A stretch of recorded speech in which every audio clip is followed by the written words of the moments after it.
With so many meal kit services out there, it's hard to find the right one for you. Here's what I think sets Home Chef apart. Home Chef offers delicious, exciting meals anyone can cook. Rotating recipe options each week means there's always something new. Once you create your Home Chef account and set your meal preferences, it's as simple as choosing your menus for the future weeks and adjusting your delivery dates. They'll recommend meals based on dietary needs and cook time, such as quick meals, carb-conscious, vegetarian, and even easy cleanup. Your box arrives at your doorstep each week with recipe cards and perfectly portioned ingredients. You get exactly what you need. And if you don't think you have time to cook, they offer quick solutions of 15-minute recipes, microwave meals, and oven-ready options that save you time and effort in the kitchen. For a limited time only, go to homechef.com/art19 for $90 off your first month. That's a value of 10 free meals. Again, go to homechef.com/art19 for $90 off.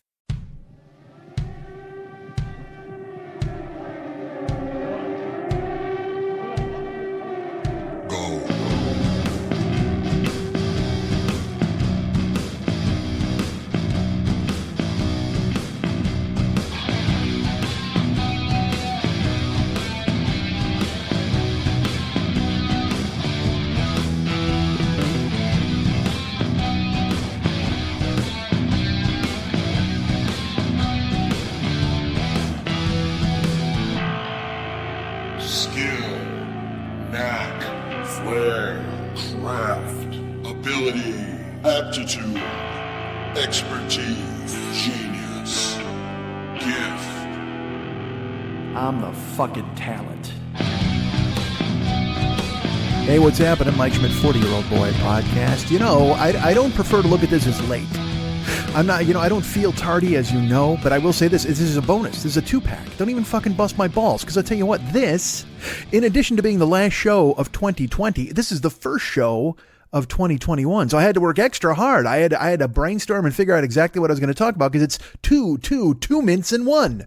Two shows in one. This fucking podcast has Retsin. Do you know what that means? It means a splash of some clear liquid that Certs invented, which I think is sugar. I have no fucking idea. Back a million years ago, Certs was like Certs with Retsin. And it was like a syrup. It, like in the commercial, it just dropped on it. It might have been, I bet it was like, what's a cold animal? It's polar bear cum. They just had a polar bear cum on their minty lifesavers. That's the Certs with Retsin. They had a penguin cum on it. Oh, penguin cum. Now I'll tell you what. Let me ask you this: penguins ejaculate, right? That's probably a thing that we shouldn't go ahead and debate right now, this early in the year. Let's wait.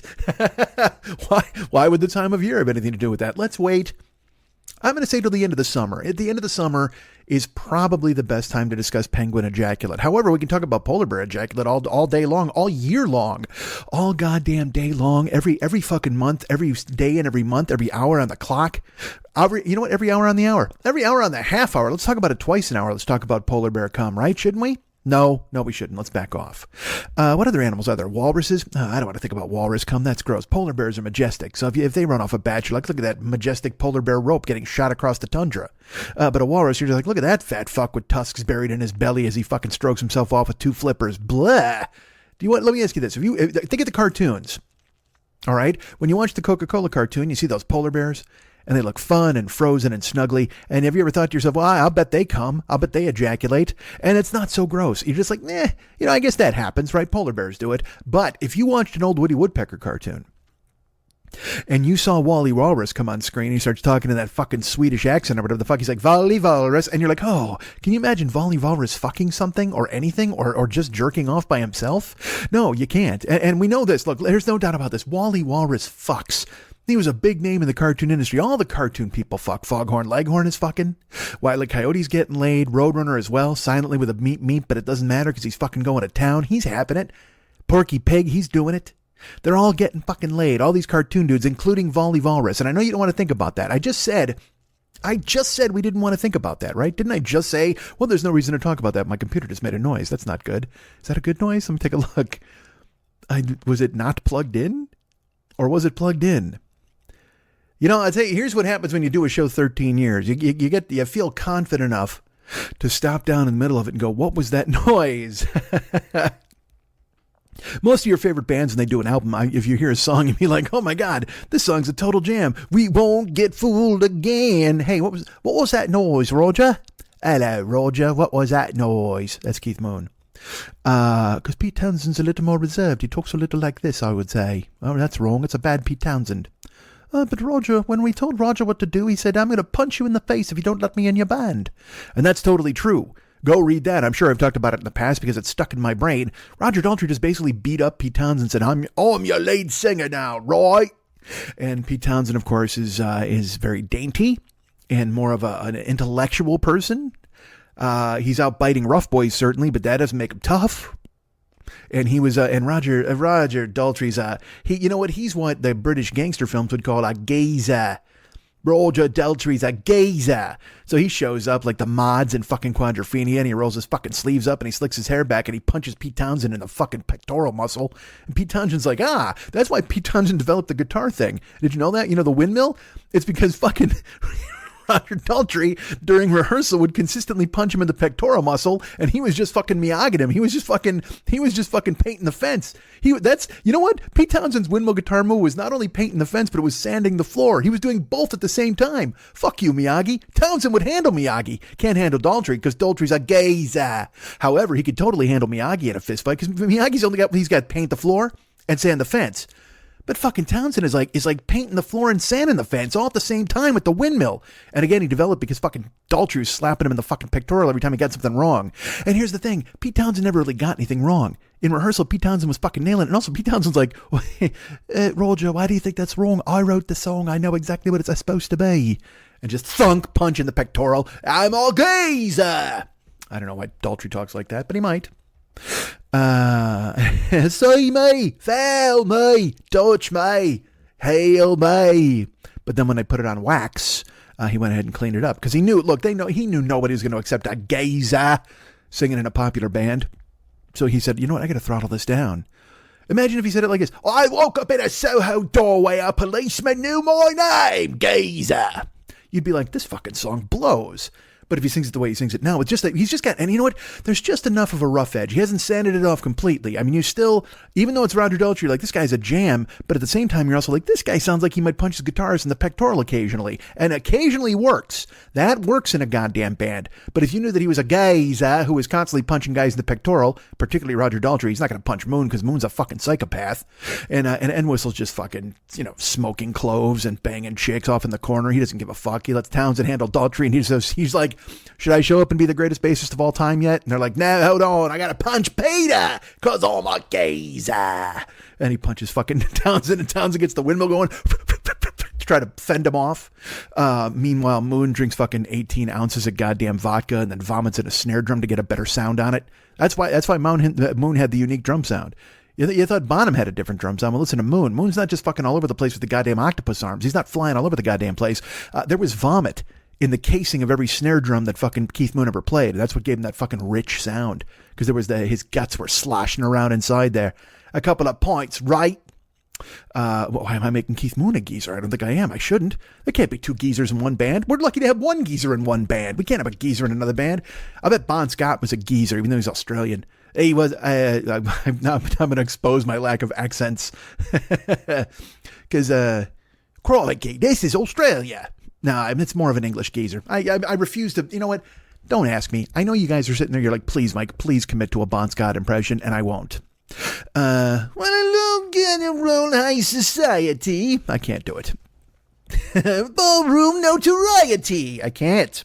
God, stop pressuring me, people. All right, it's the last show of 2020, first show of 2021. And yes, it's fucking Monday. All right, I get it. I'm not recording it on Monday, but you're hearing this shit on Monday. Not shit, this show. Why am I so mean to myself? Why? Why do I have such bad language for myself? You're hearing the show on Monday, and that can't be denied. That can't be argued. Although I guess you could argue it if you wanted to. If you wanted to show up here with a fucking stool and sit across my desk and just look me in the eyes and goes, you know what? It's fucking Wednesday, man. And I'll go, bullshit. I'm recording this on a fucking Sunday to be released on a goddamn Monday. You can say that it's Wednesday all you want, but you're wrong. And I can stare you directly in your fucking lying eyes and you can't prove it to me. And I'll tell you this right now, you can't hide your lying eyes. And your smile is a thin disguise. I thought by now you'd realize there ain't no way for you to hide your lying eyes, right? So this podcast is coming out on a goddamn Monday, I think. I don't know. It'll be out late Sunday, maybe? I don't know. Late Sunday, early Monday. I don't know. With time zones, You know, it might still be fucking Thursday somewhere. You know what? It's Thursday somewhere, right? Should we do that? Can I just go ahead and commit to that? It's fucking Thursday somewhere. On another planet, in Jupiter? I don't even know, because they go around the moon differently than us. Maybe they have a long-ass Thursday. Let me ask you this. What if it's always Thursday on Jupiter? You know what? That's my excuse. Fuck yeah. If this show comes out on a Friday or a Saturday or a Sunday or a fucking Monday because I want to fucking hang myself, then we'll just say it's a Jupiter show. This is a goddamn Jupiter festival, man, because it's always Thursday on Jupiter. Get up there. Go up there. Go watch Seinfeld. It was on Thursday. Seinfeld and then Will and Grace. And then, what was that other fucking dumb show with fucking Kirstie Alley in flowing robes and a muumuu, just eating fucking craft services and insulting everybody? Probably Victoria's Secret? No? Veronica's Closet. There you go. Veronica's Closet. So it was Friends and Seinfeld and fucking Veronica's Closet. See, there was always that one shitty show that they jammed in there. It would always be like, we've got Friends, we've got Seinfeld, we've got Will and Grace, all these shows kick ass. Let's give Brooke Shields a show for no fucking reason at all. All right, yeah, why not? She's not doing anything. All right, NBC has a show. Now, look, I don't watch fucking TV anymore because I don't have TV anymore. You know that. My friend Pat Francis cut the cord when he was painting my house. And I went ahead and said, you know what, fuck you, DirecTV, because they wouldn't do anything for me. And so we bailed on it. And so I don't watch a lot of TV anymore. So that's one of the reasons I find myself stuck for what to talk to you guys about, because nothing else is going on in my goddamn life. At least if I was sitting around watching television, I could give you some educated thing about like Wonder Woman 2 or whatever the fuck. But I haven't watched that because I've heard it's fucking awful from everybody who ever fucking saw it. Everybody just fucking hates it. Because I think, you know what, and here's the thing. Pop culture is suffering because you got to watch it in your fucking house. It's a lot easier to judge something harshly when you watch it in your fucking living room and you're wearing no socks. You know what I mean? Like if you're in a movie theater, you got to pay $20. You got to go out. You got to have some popcorn. You got to have a seat. Navigate there. Use their restroom. You know, maybe you're in a room where a bunch of other guys have their cocks out. That always enhances a film. And then you go ahead and you sit down, you check it out, and you know what? You want to like it. Because you made it a night out. You went to a theater. You sat in a dark place. It was air conditioning, whatever the fuck. You're like, yes, you know what? And it puts you in a good mood and you want to like the film. But if you're at home and you're constantly pausing it to go ahead and fucking, you know, take a leak or fucking get up and get a beer or do anything, check your fucking phone. Hey, I got to pause Wonder Woman because I got to see what's going on Facebook. Then you're just harshly judging it no matter what. So don't listen to me. Did I talk about Wonder Woman last week? I don't fucking know, man. What was last week's show? It was on Christmas Eve. All I know is I've heard terrible fucking things about the goddamn show. I've heard nobody liked it and everybody hated it, which I guess would work if nobody liked it and everybody hated it. But then there's always those fucking benign people that are like, here's the way this shit works. A movie comes out and everybody fucking dunks all over it. They just hate it. Everybody just fucking does a Dr. J from the free throw line windmill right in its face. Kaboom! Have a fucking seat. Everybody Daryl Dawkins the shit out of that movie and they walk away holding the rim, crunching broken glass that came from the lens of the camera that showed you the movie. I mean, they just fucking hate it, right? And everybody makes fun. Everybody gets their jokes off and they're like, haha, Pascal, whatever the fuck. And it's a Trump story and it's the 80s and all this bullshit I heard about Wonder Woman. Now, I'll tell you what, I saw the original Wonder Woman, as I've talked about before. I saw it with my good friend Ahmad Alawadi, who is the co-CEO of Emerald Alawadi LLC. He and I went when he was in town, and you know what? I don't want to speak for Ahmad. I don't want to presume to tell tales out of school, but I liked it because I thought I'd hate it. I only went because kind of Ahmad wanted to see it, you know. But then the word came out that it was pretty good, and I don't. I mean, this is going to sound terrible, all right? And I shouldn't even be this fucking guy. You know me, I've had cape fatigue, but at the same fucking time, I don't care for DC. Nobody wants to see DC Comics movies because they don't have any idea how to do it. It is always just this weird naked cash grab. You know, they make Dark Knight Returns and everybody's like, holy fuck.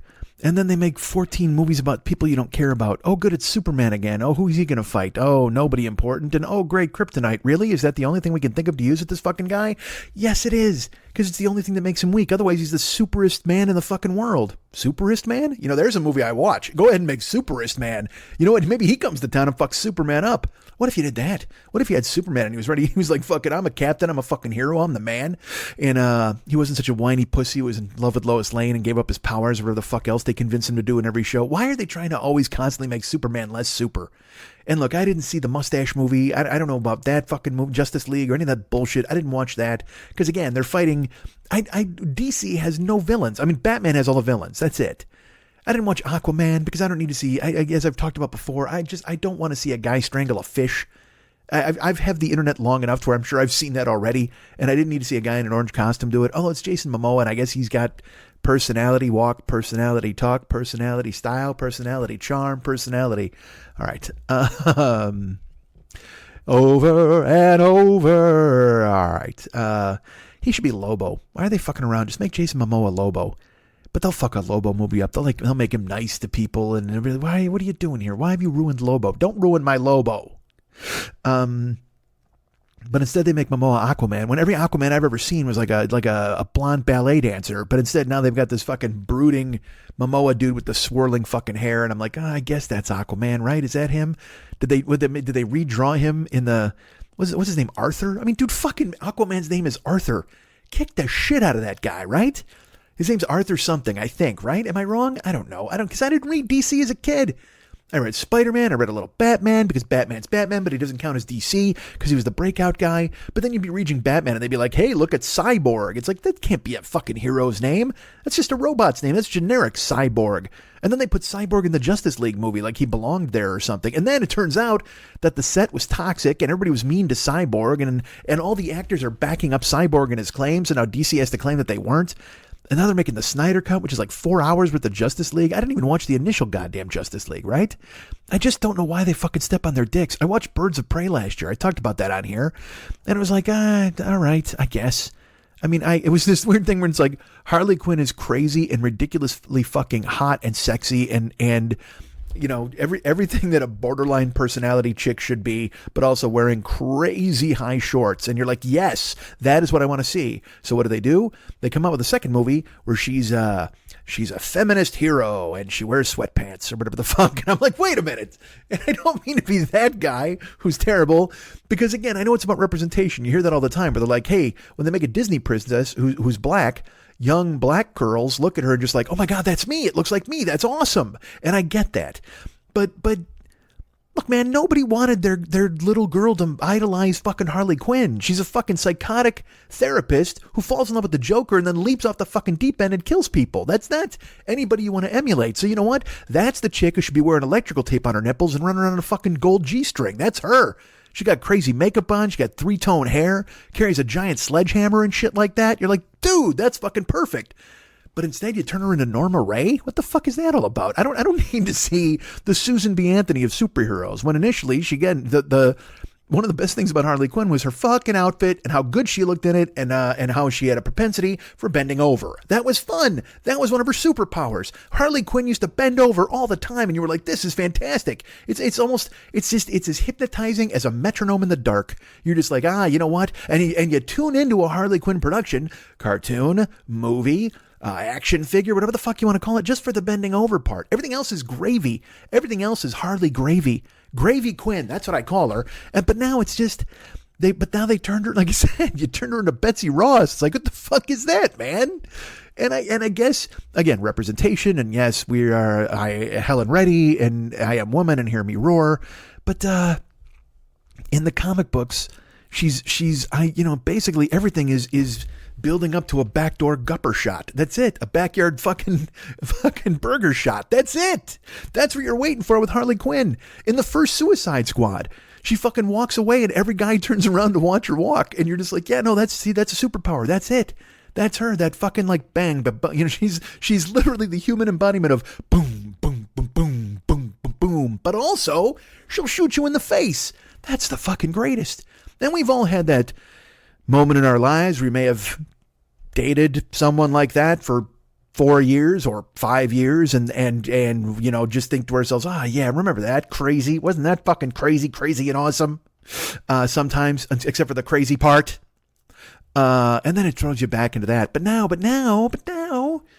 it's like in fucking Suicide or Birds of Prey, it's like she teams up with like 4 other chicks and they like do a mobster's taxes. It's like, what's going on here? She saves, and there's a little girl who's, well, not a little girl, I guess she's young, whatever the fuck, might be 18, but she's some street urchin who's a pickpocket, and then she winds up turning to Harley Quinn for help, and then they all, you know, girl power the fuck out of it, and they turn into some superhero Spice Girls, and it's like, all right. And again, I found the movie entertaining. I didn't hate it, but at the same time, all of the Harley Quinn, and by the way, I recognize fully that this is straight down gender lines. I'm sure there are men out there who know exactly what the fuck I'm talking about. And then there are ladies out there who are like, you are fucking vile. And I get it. I understand that. Okay. But, you know what? I understand, and I try to do what I can to go ahead and help everybody. And I want everyone to be respected, and taken care of, and I'm an ally and everything else. But sometimes you want to see fucking Harley Quinn bend over. Sometimes you do. And you know what? There's probably some ladies out there who are probably like, yeah, you're goddamn right. I want to watch some fucking Harley Quinn bend over. Goddamn it. And I don't blame you. Side with me. Be on my team. Let's get a motorcycle. And I'll tell you what, I'll even let you drive the motherfucker, and I'll sit in the goddamn sidecar and go, woo, woo, woo, woo. And we'll blast the siren into town as we come to watch Rosie Perez once again act poorly as a police officer. Nothing against Rosie Perez. She's fantastic. She's so good in White Men Can't Jump. And she's so good in Do the Right Thing. And then the rest of the time in everything that I've seen, I have not seen, granted, ladies and gentlemen, I have not seen all of the work that has ever been done in the history of Rosie Perez's career, but I can tell you this, she was definitely Rosie Perez in those movies. Oh my goodness. I don't know what movie you've ever seen Rosie Perez in, but you left the theater going, you know what? That was Rosie Perez. Clearly, you can't argue it. There's no doubt. There's no back and forth. There's no up and down. There's no in and out. There's no fucking through the looking glass bullshit. She's not exactly losing herself into roles like Daniel Day-Lewis. She is Rosie Perez, the cop, or Rosie Perez, the poor girl in the building, or Rosie Perez, the nurse. She is constantly Rosie Perez. And there is nothing wrong with that. If you can make a career out of it, that's fantastic. There's some male actors who do the exact same thing. When you see them, you're just like, oh, look at that guy working hard at being himself and not really working hard because that's who he is all the goddamn time. Does a name escape me right now? Yeah, probably. I can't think of a lot of guys who are just the fucking themselves on screen. You can, maybe this speaks to me. Do I have the male gaze? Is that what it is? Oh, no. What a terrible way to find out I have the male gaze. I was talking to Beej because Beej loves fucking Marilyn Monroe, and we were talking about pictures, and she loves all these awesome, like, sexy pictures of Marilyn Monroe. And then she's like, some of my favorite are done by this female photographer who, you know, it's interesting to see her through the female gaze rather than all the male gaze and the way they make it look. And I could not be less sophisticated in this area. I see photographs, and I see Marilyn Monroe, and I see her nipples in some of them, and that makes me happy. And I see her like covered halfway by a sheet cracking an egg in a bed and going, that's one of the sexiest fucking things I've ever seen in my life. And I don't know who's gay. I guess I'm the male. I might be the male gaze as I peruse her with the male gaze. I don't know. Again, I'm an old person. I know these are new terms. These are the way things are. And you're not supposed to look at anybody through the male gaze anymore. And that's fine. I'm trying to learn. I'm trying to keep up with you people. Who are you people, you're saying? Well, I'm talking about the people who have educated themselves and have moved past the male gaze or the female gaze or any of those gazes. I do the best I can to gaze. You know, I have the Mike Schmidt gaze. I can't. I guess it's the male gaze to a certain extent because that's me. Hi. But at the same time, I try to look at things objectively, right? Like sometimes I look at Harley Quinn and her incredibly tight and hiked up shorts and think to myself, I'll bet she's great at math. And I know you're mad at me for that now. I probably shouldn't have said that. But I like the fact that she beats everybody's ass. How about that? Can I be okay with that? That's not male gaze, right? When she comes into a police station and basically does the entire scene from Terminator, but from the female point of view, she's got like a boxing glove on a stretchy fucking thing and a crazy glitter gun and every other bullshit fucking thing. And then she teams up with Black Canary, I think. And it's Black Canary, the pickpocket, another chick, and Rosie Perez, the cop. That's the superhero team of Birds of Prey. If you haven't seen it, boy, check it out. And then Ewan McGregor playing a villain called Black Mask and just chewing scenery all over the goddamn place. Just hitting the back fucking wall because they told him, like, you're in a superhero movie. And he's like, am I? Great. Ho ho. And he blew a Viking horn and completely tried to do his best to leave the screen and leap into your lap. He is huge in this role. And the best part is Margot Robbie is fucking perfect as Harley Quinn. So they have a perfect tete-a-tete, a perfect back and forth, a perfect, you know what, they're on the screen. Nobody's beating anybody up. Nobody's blowing one another away. They're perfectly in a sync with his crazy big villain and her crazy big Harley Quinn. And then of course there's the pickpocket, Black Canary, the other chick, and Rosie Perez, the cop, who are just doing yeoman's work as they beat up 75,000 men who come charging at them one at a time, and just as if it were some sort of Asian fucking Hong Kong karate film where it's just a bunch of dudes running one at a time at Bruce Lee and him dispatching them forthwith. But I don't like DC movies. It's just not my thing because they always fuck it up. They're always too serious, or they're always bullshit. They're always too serious. There is no or. I find them all. Birds of Prey wasn't serious at all. It tried to be a comic book, which I liked. I enjoyed it. Good move. But the Batman, like they're making a Flash movie, and I don't give a flying fuck about the Flash. Who in the world is like, you know who I love? The Flash. Nobody loves the Flash. Hey, I like that fast guy named Barry. Nobody wants him at all. Jesus fucking Christ. And now you're going to fight me and you go, oh, you know who I like? That Iron Man named Tony. Shut up, man. Iron Man Tony Stark is fucking awesome. I refuse to hear an argument. If you're going to come at me with your Flash named Barry, ooh, look at that guy. He's super fast. Vroom. Vroom. There's a man named Barry and he's fast. Oh, look at him. He's zooming all over. We should call him the Zoom. No, let's call him the Flash. But they're making a Flash movie. And then again, Barry Allen, I read him in the comic books. Sturdy blonde dude, not unlike Aquaman. Sandy brownish hair, maybe. But also, I think he was a reporter or a fucking professor. I don't know what the fuck he was, but he was a man. Well, now Flash is some fucking, like, skateboarding kid. And they're like, yeah, isn't it cool that he's the Flash? And I'm like, I don't know. Do I need a young Flash? I don't need a fucking Flash. But now you're going to give me a young goddamn Flash? And so I got to watch his origin story where he's like, I don't even know what the fuck that could possibly be. He lost a track meet and was struck by lightning. And then he rued the day and he vowed to get revenge. And so he went over and he defeated the whole team from New Trier East by lapping them twice. Ah, the Flash. Look at that young buried run. And he's in the yearbook as like most likely to be the Flash. And everybody's like, this is awesome. It doesn't mean anything to me. And again, you're supposed to suspend your disbelief and you're supposed to watch these things and go, oh, wait a minute. Because look, I know how important it was for me to see Batman on the big screen. I'm not embarrassed to say it. I was 22 years old and I was fucking excited as hell to see it. And then Spider-Man 2. I was like, oh my God, they're going to do Spider-Man because they have to do because Spider-Man, that was my thing when I was a kid. Spider-Man was my jam. All the villains, fucking Spider-Man, his rogues gallery's better than fucking Batman's. It's fucking cool as hell. And then I was pleasantly surprised because Marvel then went, hey, well, let's do like these other movies where, and again, I don't give a fuck about Thor, but Ragnarok is probably the best Marvel movie. And then the fucking Avengers movies and Captain America, they did them all right. They did them all correctly. Black Panther is awesome. The only bad thing they've done is they've killed some villains. I won't say who. Spoiler alerts. But then you turn on DC and it's like, you know who this is, and I swear to God, this is completely true. You know who Flash fights? You know who, look, and again, I don't read the book, so I don't know a whole lot about it, but I do know this, you know who like Flash's main villain is? Brace yourselves, everybody.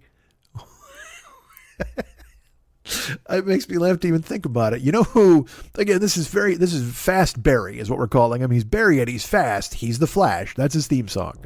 So Flash is a dude who's super fast, whatever the fuck. But do you know who Flash is? Like Batman's got the Joker, all right? And Spider-Man's got Green Goblin, and Superman's got Lex Luthor and Brainiac. You know what I mean? These guys have, Captain America has the Red Skull. Okay. Hulk has Rhino or the Abomination, those kind of guys. Iron Man had the Mandarin. Do you know who Flash's big villain is? You know who Flash fights? Oh. Reverse Flash. I'm not kidding. Maybe it doesn't strike you as funny as it strikes me. But just that's what we're dealing with when it comes to DC. That's what you're looking at. That's like if you had Spider-Man fight against the Exterminator, a guy who kills bugs. You know, it's just the dumbest. Flash fights Reverse Flash. If Superman, that's why I said if you had Superman come down and he fought fucking Superman, you'd be like, oh, there he is. That fits the DC model. Well, and also, you know. Because I just thought of this. This is, holy shit, this is fucking true. You know who was one of Batman's villains? I'm not even fucking kidding. Man-Bat. I just remembered that shit. Holy fuck. I've exposed DC for the charlatans that they are, for fuck's sakes. God damn. That's like if you had Shazam and instead he fought Muzzam. You know, hi, I'm Muzzam. And it's like, what? Who are you? I'm Muzzam. Oh, I'm Shazam. We must battle. It's just dumb. Flash fights Reverse Flash. How lazy are you at DC that you're going to have? Because, and again, also, they took the fucking time off because they just went, you know, we invented Superman. Superman is fucking... There's nothing better. We've made the ultimate superhero. He's more super than anybody in the goddamn galaxy, except for there's a rock that can make him super unstrong. So there's a rock that calls him non-Superman, and it's incredibly rare. So rare, in fact, that it's been in every single fucking movie about him. And that's what happened is they just exposed him to this fucking kryptonite that they somehow found at the bottom of the ocean or on fucking kryptonite fucking moon. I don't know. But somebody always winds up with it. It's always like some guy's out kicking around in the yard and he's like, oh, what's this? Oh, is this an emerald? No, oh, wait a second. And then they rob a bank and Superman comes, they toss it to him and he collapses, goes down to one knee. And then everybody looks at him and goes, because they all expect Superman to be a badass. Now that's another thing too. You should fucking make movies where Superman's a badass the whole movie. There should be some movie where Superman just squashes the fuck out of everybody. And at the end, you can have some existential fucking crisis. But I mean, throughout the whole movie, he should fuck people up. He should never lose a fight. Superman shouldn't lose a fight for 3 movies. But instead, he's fighting. It's even in the fucking Batman versus Superman. Batman puts on like a fucking exoskeleton and he fights him. He plugs into a street lamp and he blasts him with electricity. And Superman's like, oh, and he falls down. It's like, what the? No, fuck. As much as I love Batman, and I get it, gadgets. I know he's got fucking weapons and fucking electricity and bullshit that he harnessed to go ahead and take on this fucking guy. But I can't, you know what? It's untenable. I think it's untenable. You can't tell me that Batman would invent weapons that would defeat Superman. Superman is fucking Superman. See, if anything, Batman, because he's a fucking weird terrorist, he should go and kidnap Lois Lane. And then you fuck Superman up. As we've seen in every fucking movie, because everybody seems to get their hands on fucking Lois Lane because they figured out that Superman loves fucking Lois Lane for some goddamn reason. They haven't made it a secret because, God, why would they want to protect her or anything like that? But of course, they don't have to protect her because she's going ahead because she's all super tough and she gets to go out and solve her own crimes. And for some reason, she's a reporter who always shows up at the goddamn scene and then she's sneaking into a fucking cave somewhere and somebody throws her on a goddamn spaceship. Everybody's like, oh, that's fucking cool. Hey, it's Lois Lane. Look at her. She fucking gets shit done. She plants her flag. Fuck you, DC. Quit giving me goddamn tough Lois Lane. Let Lois Lane be inquisitive and smart and a good reporter. But she doesn't have to sneak onto fucking the Brainiac's ship and go to fucking Neptune. That's fucking, because then Lois Lane gets on like a spaceship and then she finds one helmet and she's like, ho ho, I'm fine. And then she goes and investigates all the fucking Jupiterians and she's like, check this out, man. And they're like, who are you? Are you American reporter Lois Lane? Yes. Does her fucking reputation precede her on fucking Jupiter? Get fucked. I can't imagine the people on Jupiter are getting the fucking Daily Planet or even watching TV to see her get interviewed on some news show. What if they were? What if Jupiter's getting our fucking TV?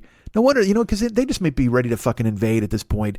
If any planet besides ours is getting our TV, they're just like, hey, look, it's the fucking Kardashians and a fucking guys on the fucking crazy Survivor Island and they're eating goddamn duck eggs. Let's go fucking kill all these people. I don't blame you, Jupiter. Come and take us. Just do that. That would make 2021 a year worth fucking experiencing if the aliens came. And also, we found alien technology last year. There was supposedly rumors of alien technology. And there's like a Harvard professor who said that aliens made an appearance in 2017 because he saw some ship that was super long but super thin. And he says it's nothing like of this Earth. And again, he's a Harvard professor. But at this point, man, do you believe anybody anymore? Everything's been fucking so diluted and polluted with all sorts of fucking nonsense. Everybody's got their fucking conspiracy theory and their bullshit. I don't give a fuck if this guy went to Harvard or whatever the fuck. You're like, and I want to look, I want to believe science. I want to believe experts. I want to believe all these people and go, hey, this is the move. These are the guys.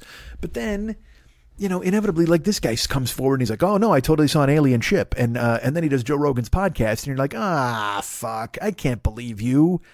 And everybody's like, why not? Why wouldn't you believe it? Well, you know why not? Because yesterday Donnell Rawlings was in this fucking seat. That's why I don't believe this idiot.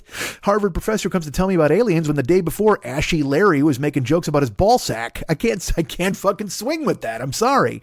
Get a podium. You know what? You want to impress me? Guy from Harvard who thinks the aliens came? Get a fucking podium. Quit going on a podcast. You're so close. You got the first 3 letters. Pivot from podium podcast and go to podium. Pivot from podcast and go to podium. You got the pod down. Now just put an IUM on there and then I'll listen to your fucking bullshit story about the aliens who came to town. It's bad, and I've talked about this before when the guy from Blink-182 found aliens, and then they declassified it this year, and they said he was right. Like, he fucking petitioned the government, and they're like, yeah, it was spaceships, we think. And that shit just fucking disappeared. Why? What happened, man? And look, I know Walter Cronkite's dead. I'm not blaming him, but it's like news used to give a fuck about stuff. Didn't you used to give a fuck about stuff? Now we're just all exhausted and fatigued because, like I said, everybody's got a fucking megaphone and yelling their shit. So shit that should be news goes away. Let me ask you something. Let's talk about this for just a second.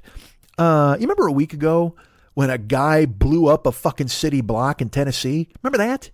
And, parked a fucking RV out there, played Downtown by Petula Clark, which is absolutely fucking true. And I couldn't believe it when I first heard it. I thought it was a joke, but it turns out to be fucking true. This dude parked his truck and he played a warning that was like this: evacuate in 15 minutes. You must evacuate within 15 minutes. There was like a weird fucking tone. And then for some reason he played Downtown by Petula Clark on these loudspeakers. And then people were like, what the fuck's going on? And then blammo, caca-boom, he blows up his RV and destroys a city block in Tennessee. And when it happened, I saw the clips and I was like, this is fucking insane. Like, this is amazing. Because, again, the clips are fucking brutal and you can hear the warning, which is creepy as fuck. And I did know, I will say, I knew this. I knew that the IRA used to do that. The Irish Republican Army used to broadcast a warning when they would plant bombs because they weren't about killing people. They were about destroying fucking property and basically putting a burr under the saddle of the fucking British Empire or whatever the fuck. So they were like, hey, we don't want to kill any of you Collins and Seamuses, so get the fuck out of here, man. We're going to be fucking blowing shit up.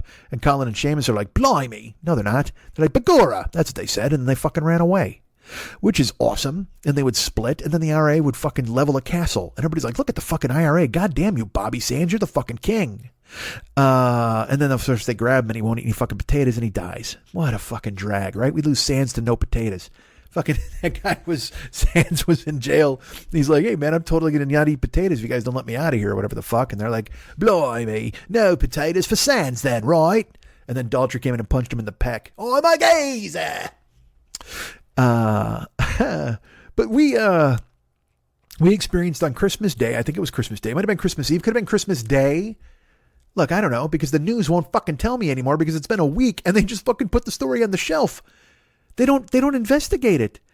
Now look, I'm not trying to be Conspiracy Joe, okay? I'm not proclaiming that there's some grand fucking backstory or anything like that, but I'm sorry. And again, who am I? I'm fucking comedian in LA, all right? But I'm a citizen of this country, and I just think we need more information than, oh yeah, it turns out it was just like a white guy who was disgruntled and so he blew up a city block. Anyway, let me turn your attention to Georgia. No.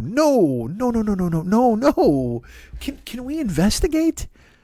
Can you find out where this dude was radicalized? Because I'm willing to bet you there's another fucking 5 million dudes just like him. There's got to be another 5 million mullets with RVs building bombs and recording Petula Clark songs to fucking play before they blow some shit up. Don't we want to fucking get a finger on the pulse of these idiots before they fucking start doing it more and more? And look, we already see everything's falling apart. You look around, and I don't want to get into it. I'll probably talk more about it next week. But I mean, out here in LA, things have gone to fucking hell. We have people doing fucking meetups. This is completely true. Doing these online fucking gatherings. They gather online and they make a plan, and then they all meet at like a grocery store, like a Ralph's or whatever the fuck, and there'll be like 50 or 60 people, and they don't wear masks. And their plan is to go to this grocery store and storm the doors. And just go in and, I don't know, buy a fucking apple. I don't know what the fuck their point is. But they say they're protesting and they compare themselves to black slaves being forced to wear masks against their fucking, it's all falling apart, and it's all falling apart very stupidly.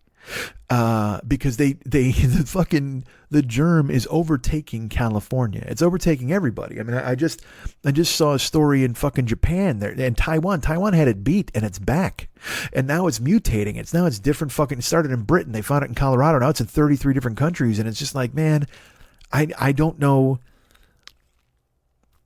I don't know how we're going to fix it. Everyone, like I said, we've talked about this before. I've gone into this on the show. This is one of the reasons why the show is coming out on Monday and it's being recorded on Sunday, is because I had nothing else to talk to you fucking people about, because it's just the world and I don't want to belabor the fucking point.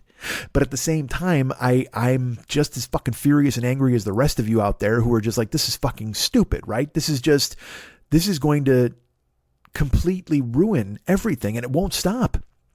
People not wearing masks, people just basically saying, you know what, we'll get to herd immunity. And it's like, well, you know, we're probably going to need 1 million people to die to get to herd immunity.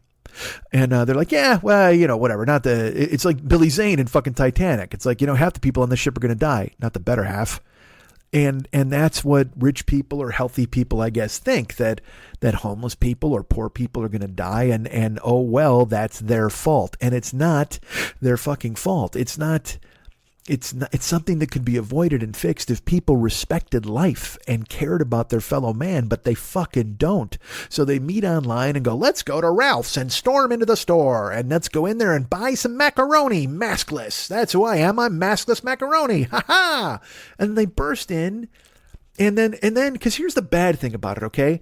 Fucking cops, cops have their own shit going on, all right? And so they can't be fucking called it's bad. Look, and we don't want to call them all the time for this kind of stuff anyway. You know what I mean? And cops also are like, hey, I don't want to fucking arrest people for not wearing masks. And I guess I get it. But until we do something about it, nothing's going to fucking fix. So these ass fucks keep showing up at a goddamn grocery store with no masks. And then they force the people working there, who are already, quite frankly, risking getting the disease, to sell me a fucking Heath bar, which makes no fucking sense. They're not getting the vaccine. They're not getting any priority to be vaccinated. And quite frankly, if you look at the stories, nobody is getting vaccinated. It seems like nobody has got priority to get vaccinated in this country, because they keep sending shit out. Like I guess we've only done 1 million people so far. And they only do it like between the hours of 10 and 2. Like it's getting the vaccine in this country is harder to get than a baked potato in a restaurant in the daytime. You ever go to a restaurant and they're like, oh yeah, we don't have a baked potato till after 4. That's the way it is with the vaccine. You show up at 4, they're like, nah, we rolled it up already. It's back in the fridge. And you're like, could you just jab me? Give me the fucking jab, man. And they're like, nah, fuck you. However, can we interest you in a baked potato? No, you cannot. Not unless it is filled with melted butter and vaccine, you fucks. Ridiculousness. And then the government won't do anything about it. And because again, here was the thing they said. The government's like, we're going to get 20 million people vaccinated within the first 2 weeks. And then the 2 weeks went by. And then they said, hey, man, we've sent 20 million vaccinations out to the states. It's on them now. Let them figure it out. In the meantime, I've got to make a phone call to the Secretary of State of Georgia and try to tell him, hey, this is a nice state you got here. If something happened to it, it'd be a shame, right? Fuck you, you ridiculous fucking half a fucking mobster goon. This fucking idiot is still in the office trying to steal this fucking country. You know who he is? He's not even the good mobsters. You know what I mean? Not Nicky Santoro. He's not like that. He's not, fucking like Rothstein, who's fucking someone to be respected. A guy who actually had a trade as a bookmaker. He's not Tony Soprano. You know what I mean? He's not even fucking, God damn, I can't remember his fucking, Paulie Walnuts. He's not even him. Paulie at least carried his fucking weight. He's thinking about earning. This guy just wants to get over all the fucking time and steal like a fucking idiot. And so he just halfway, you know who he's fucking, he's like Artie. Did you ever see Casino? Or there's a scene in Casino where there's one fuckhead who's complaining. He's not on the phone. Because I'm telling you what, even Artie's smarter than fucking Trump because he doesn't use the fucking phone. But Artie's bitching in his fucking restaurant about not getting his portion of the skim. He's in Kansas City in like a butcher shop or something, and he's bitching, not realizing that he's fucking, there's a microphone in there from some other crime from 7 years ago. And he gives up the entire Tangiers operation. He gives up the whole fucking mob. He gives up everybody. and doesn't even realize that he's fucking doing it because he doesn't know how to fucking comport himself. He doesn't know how to compose himself. He doesn't know how to be a fucking gangster. Instead, he's just a fucking loudmouth. And that's what Trump is. He's just this fucking idiot. Calling guys, hey, I just need you find like 12,000 votes for me. What do you say? Hey, I tell you what, I saw that at Atlanta Fulton County Stadium. It'd be a shame if anything happened to that, right? It's a nice baseball stadium. Well, they actually don't play there anymore. They play in a different. Hey, I tell you what, let me tell you, come to town. What I got the loose? Fuck this idiot. And people take the cue from him. So while he's still trying to steal this shit, which by the way, in 2 days, well, tomorrow's the election. Well, all right, in 2 days is the election. You're hearing this on Monday. So tomorrow's the election, whatever the fuck. Tuesday the 5th is the election for the Senate. And then the 6th is the fucking white trash AR-15 hoedown celebration, stop the steal jamboree that they're putting on in every other fucking city in goddamn America. I don't know, Washington, whatever the fuck. And I'll tell you what, because that's going to be a fucking nightmare anyway. It's just going to be chaos and stupid idiots with no masks and guns and just fucking acting like dopes. And they all think that fucking Pence is going to save their ass, but he's really not gonna. And then they're going to be fucking mad. You know what I mean? But I will tell you this. If somehow Democrats win both Senate elections on Tuesday and take control of the Senate, the House, and the presidency, I think January 6th turns into a goddamn mushroom cloud. I think these people come to town with malice aforethought and just start to do bad things. I don't know if they shoot people. I don't know if they just fucking protest. And it's funny because I'm torn. I hear it all the time from people. People are like, hey man, these guys aren't really going to do anything. They're just keyboard warriors who are typing a bunch of shit. And I'm like, really? Well, I just saw a congresswoman elect pack a gun to take into the chamber of Congress. And she said, I dare anybody to take it from me because she has a permit for it or whatever the fuck. And I'm just like, what the fuck? What's going on here? I mean, it's besides that, then there's every other idiot with, fucking neckbeard with a goddamn bandolero around his chest and going, ha, I'll shoot those libs and whatever the fuck. I don't know. And it's funny. I'm glad there's a disease that's keeping me home, although it doesn't need to because I'd be staying home anyway because I don't want to see any of this fucking shit go down. Here in LA, like I said, they're storming fucking stores. And if I was in a grocery store, dude, and 50 people stormed the fucking doors without masks, I know that in my brain I would be like, don't fucking do anything. But I also want to just be a nonstop punching machine. I just want to run at them and knock them over. I didn't want to punch them. I just want to fucking bulldoze everybody. Steamroller. One of those fucking things. Because they're putting workers who, like I said, don't even want to be in the fucking grocery store in the first place, but they have to earn a living because the government won't fucking take care of them anymore. But these people are then turned into bouncers where there's some sort of velvet rope to keep these other motherfuckers away from the fucking ravioli. And it's like, Jesus fucking Christ, can't you assholes realize that we're all in this fucking world together? Can't you just fucking wear a mask for 6 weeks? 6 fucking weeks. It's over when you go to the grocery store or whatever the fuck. You don't have to wear it in your fucking house. You don't have to wear it in the fucking car. Go to a park and don't wear one. I don't give a fuck if you don't see anybody else around. But these people have equated it with this. I see these memes all the time where they're like, oh, you're going to wear your mask because they told you to, huh? Enjoy the train ride. And then they've got a picture of like Auschwitz. And it's like, all right, hold on a second, man. That seems like quite a fucking leap as far as I'm concerned. I mean, I don't know who you think you are. And I don't know what cosplaying disaster world you live in where you think that we're all going to go to intern camps if we don't wear a mask. I don't.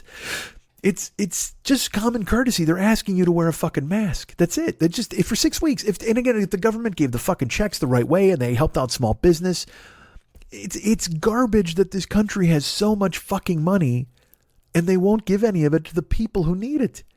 It's the weirdest fucking thing. Don't you just sit there gobsmacked sometimes when you're like, oh, okay, well, they're giving the military like $800 billion, which is cool. And they're going to give Americans $900 million, which seems light, probably.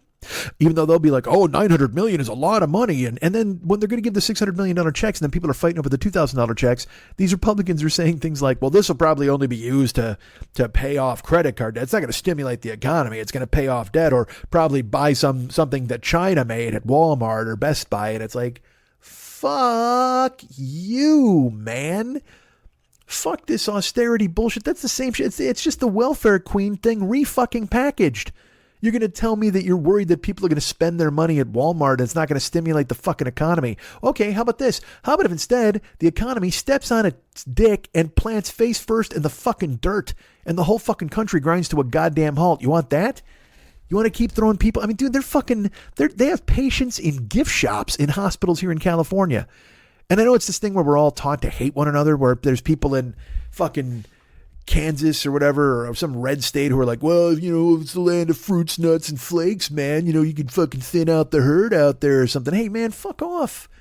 Dude, I'm as American as you are. I just live here because I like it. You live in fucking Kansas. You want to sleep on a bed of fucking wheat and stare a cow in the face all the fucking time. Good for you. But I live here because this is where my job is. This is where my work is. This is where my business is. So this is where I fucking go. It's still America, just because you don't fucking think it is. Don't be a cunt about it. People in fucking Alabama talking to fence posts, fucking drinking corn moonshine out of a 3X jug and whittling on their fucking porch, hating me because of where I live, because they think it's Hollywood. Shut the fuck up. People dying here are Americans just like people dying there are fucking Americans. Alabama is Louisiana, is Maine, is Oklahoma, is California. It's the same fucking country, idiots. So quit with this bullshit where you're pointing fingers and be like, well, I'll tell you what, if California, they don't want to handle it, in New York, those fucking liberals up there and those Jews, they tell you what, they make these fucking rules the wrong way and maybe they deserve to go ahead and get that COVID journey. Fuck you, man. Jesus Christ. Go talk to your blue tick coonhound and tell him what a dick you are. And he'll be like, rough. And he'll run away all the way to California and I'll pet him and give him a goddamn bone. And he'll love me because it won't be an Alabama bone that you probably gnawed on beforehand. I actually have steak for that dog. How dare you fucking thin that dog out? Look, I can see his fucking ribs. Give that dog some fucking food. And I don't mean go slop the hogs and let him lick the bucket. I mean, get him a goddamn Gainsburger, you fuck. You ridiculous Crimson Tide motherfucker down there with your nonsense. With your giddy up, ba-oom, ba-oom, ba-mow, mow. Fucking feed your dog, ba-oom, ba-mow, mow. Feed your dog, ba-oom, rough. Feed your dog, ba-oom, rough. Don't fucking call me out. Don't say people should die because of where they fucking live.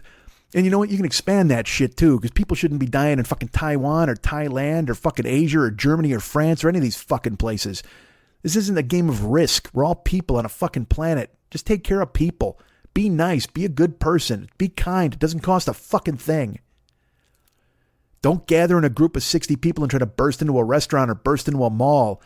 And then they do this shit. They burst into the mall and they try to get into a store. And then the guy, people close the door and then they try to rip open the door, right? And the person's like, get the fuck out of here. And then the cops come over or the mall guard or whoever the fuck. Paul Blart rolls up on his fucking squeegee or whatever the fuck that thing is called. What's the fucking Apple roll? What's the thing? With the two wheels that you drive around on, whatever the fuck Paul Blart's driving these days, the Blartmobile. So he fucking slides up, and then the assholes with no masks look at the guard and they go, "Did you see that? Did you see that? He yanked the door out of my hand. They're so aggressive. Like, I just want to shop. I just want to fucking." And it's like, hey, motherfucker. Here's the thing. I will say this. All right, if you want to be a reckless band of fuckheads, then be a reckless band of fuckheads. Storm in, kick in doors, loot, and take what you fucking want. Don't pretend that you're in there, because there are people dancing and singing YMCA. Like, all they're doing is just being cunts to be cunts. That's it. It's their whole fucking deal. They're in the mall to be jagoffs and get noticed. But because then, when they pretend that they're freedom fighters or whatever the fuck they think they are, and then somebody stands up to them, they go, "Oh, I can't believe the language. Can you hear him? He's just yelling at me. He ripped the door out of my hand. Sir, I just want to go in and buy a snow globe." No, you fucking don't. Put a mask on. You want to buy a snow globe? Put a fucking mask on. But they all do that shit where they come on like stiff pricks, and then somebody stands up to them. Like, there was a woman who yelled at them, and she's like, "Hey man, my fucking dad died of COVID. Put on a fucking mask." And they're like, "People die every day. Your father's not special." And if you utter that sentence in public, and then you go home that night and you look in the mirror and you don't feel bad because of what a fucking complete horse's ass you've made of yourself at the mall. What is wrong with you, man? I got news for you. The world is not an internet comments section. You don't just get to shout shit in people's face and get away with it. You don't just get to be a fucking dick to everybody. So eventually, bad shit's going to happen. So they come in, like I said, they come in and they maraud the place like they're tough or they're setting an example. But then when anybody stands up to them or bodies them or like closes the door in their face, they go, "Oh, I can't believe it." They tell the guards, "We're just, we're trying to shop. Would you tell a black person what he could do with his body? It's my body, my choice." And they all that ridiculous, reductive horseshit that just boils down to me, fuck you, me, fuck you, and you, me, fucking me. Quit being you. Start being us. You guys can get me at MikeandMikeSchmidtComedy.com. You guys can be my friend at Facebook.com/the40year-old-boy. You can follow me at Twitter.com/the40year-old-boy. You can be my follower, right? I think so. I'm at Instagram and Snapchat and TikTok at Mike40YOB. That's right. Instagram, Snapchat, and TikTok. And I'm Mike40YOB. Did I say Twitter? Twitter.com/the40year-old-boy. Me and my friend at Facebook.com/the40year-old-boy. I'm lost at what I said. I did say, yeah, I think I said you can get me at whatever the fuck, doesn't matter. So that's all those places. Instagram, Snapchat, you can find me there, Mike40YOB. TikTok, I'm at Mike40YOB. Someday I'll surprise you and do one of those and you'll be like, what the hell just happened? Look at Mike getting it done. Our friend Ryan Dirks does the web stuff. Thanks, Ryan. I appreciate it. You can find him at RyanDirks.com. No, you can't. You can find him at Facebook.com/Ryan Dirks. Thanks to KC, our buddy who helps us out with YouTube. Got to hook up with him here pretty soon and get some stuff done. And our fantastical friend, our wonderful pal, David Mex Hernandez. You know him. He does great things. He does all the artwork for this show. What? You're saying? Yes, he does. If you'll take a look on my Facebook page, you'll see like a cover photo that he did. And he just gets it done. He's just the king. Sorry, I lost train of my thought. Or my train of thought. Train of my thought? I lost the tracks of my tears. Because you ain't worth them. I'll tell you that. That's what Martin Briley will tell you. Max has you can find him at Facebook.com/David Mex Hernandez. Go ahead and be his friend on Facebook. Reach out to him. And you'll see the artwork that he's done. Once you become his friend, you can peruse his photos. And then you'll see all of the artwork he's done for himself. The artwork he's done for me. The artwork he's done for his closed group. What? You're like, what do you mean a closed group? Well, let me tell you right now, God damn it, the dude's got a closed group. You should check it out. It's something cool and special and fun. It's called This Is Dumb, That's Dumb, You're Dumb, I'm Dumb. He rebooted it for January 1st. He rebooted it for 2021, and he's set up new rules. He's got all sorts of new because that's what people need is rules. People are always looking for rules, but he's got them. And you need them because, again, if you don't, it's anarchy. If you don't have rules, people are storming in and trying to buy a snow globe with their lips out. Put your fucking lips away, motherfucker. You don't get to buy it. Nobody buys a snow globe unless I can't see your tongue. I don't want to see your fucking tongue. If you come in here and I can tell that you've got a mustache, fuck off. You're not buying a goddamn thing. Get out of here. I'm going to lock the fucking door. I thought it was great seeing these ass fucks in a mall, too, because you ever watch Dawn of the Dead? It is this fucking complete take on consumerism because the fucking dead people go to the mall because it's in their DNA. They remember that's where they used to go to fucking shop. And that's what these assholes are doing. You know what? And I want so bad to fucking just steamroll everybody. Don't you? Don't you just want, like, guy's a psychopath, all right? He fucking builds a bomb in an RV. He's got a mullet, parks it outside of a fucking building, blows up a whole city block. And then he fucking... You just think to yourself, that's not a bad idea. Like, maybe you go find, like, where these people live and do it to them. And I'm like, well, now you don't want to blow anybody up. And I don't even want to do any of it. I want to watch it from afar. I want to be the watcher. We're talking about villains and shit like that. There was a guy in Marvel named the Watcher. He's just like a giant baby in a diaper, in a fucking toga. He's like a baby in a toga. And all he did was watch shit. He's like a voyeur. Like, he watched planets get devoured by Galactus. And he watched fucking Spider-Man bang the black cat in the ass. He saw all those things. He didn't care. You think, I'll tell you what. Hey there, Reed Richards. You think your wife Sue's Invisible Woman? Not to the Watcher. She climbs down on her fucking knees and gives you invisible head, and fucking the Watcher's like, check that out, man. I don't know why the Watcher's spying on all the superhero sex. He can just watch regular people have sex. The Watcher can do whatever he wants. Now, also, like I said, he's watching cosmic things. He's watching the Silver Surfer fly around and write his name in the sky, because what else does the Silver Surfer do besides find worlds for Galactus to eat and then kill time? Silver Surfer's got nothing else fucking going on, unless he winds up on Earth. And he also wanted to fuck Sue Richards. Man, Sue Richards is getting worked. She's getting Reed Richards. Didn't she fall in love with fucking, I think the Silver Surfer wanted to work her, and I think she fell in love with the Submariner, too. God damn, Sue Richards. And you know, that's weird, because you know what? Reed Richards is a crazy smart egghead, good-looking fella, and also he can make his dick any size he wants. You would think that Sue Richards would be like, all right, man, let's do it. Let's give me a fucking hammer today. And he fucking makes a hammer. And then the next day she's like, you know what? Let's go easy on me. And he does. He can do whatever the fuck he wants. Reed Richards has a fucking malleable crank. That was initially, that was going to be his name. They were like, Malleable Crank is this guy's name. We've got the Invisible Woman, we've got the Human Torch, we've got the Thing, and Malleable Crank. And it was Stan Lee himself and Steve Ditko who went, you know what? Probably not the best idea to name this guy Malleable Crank.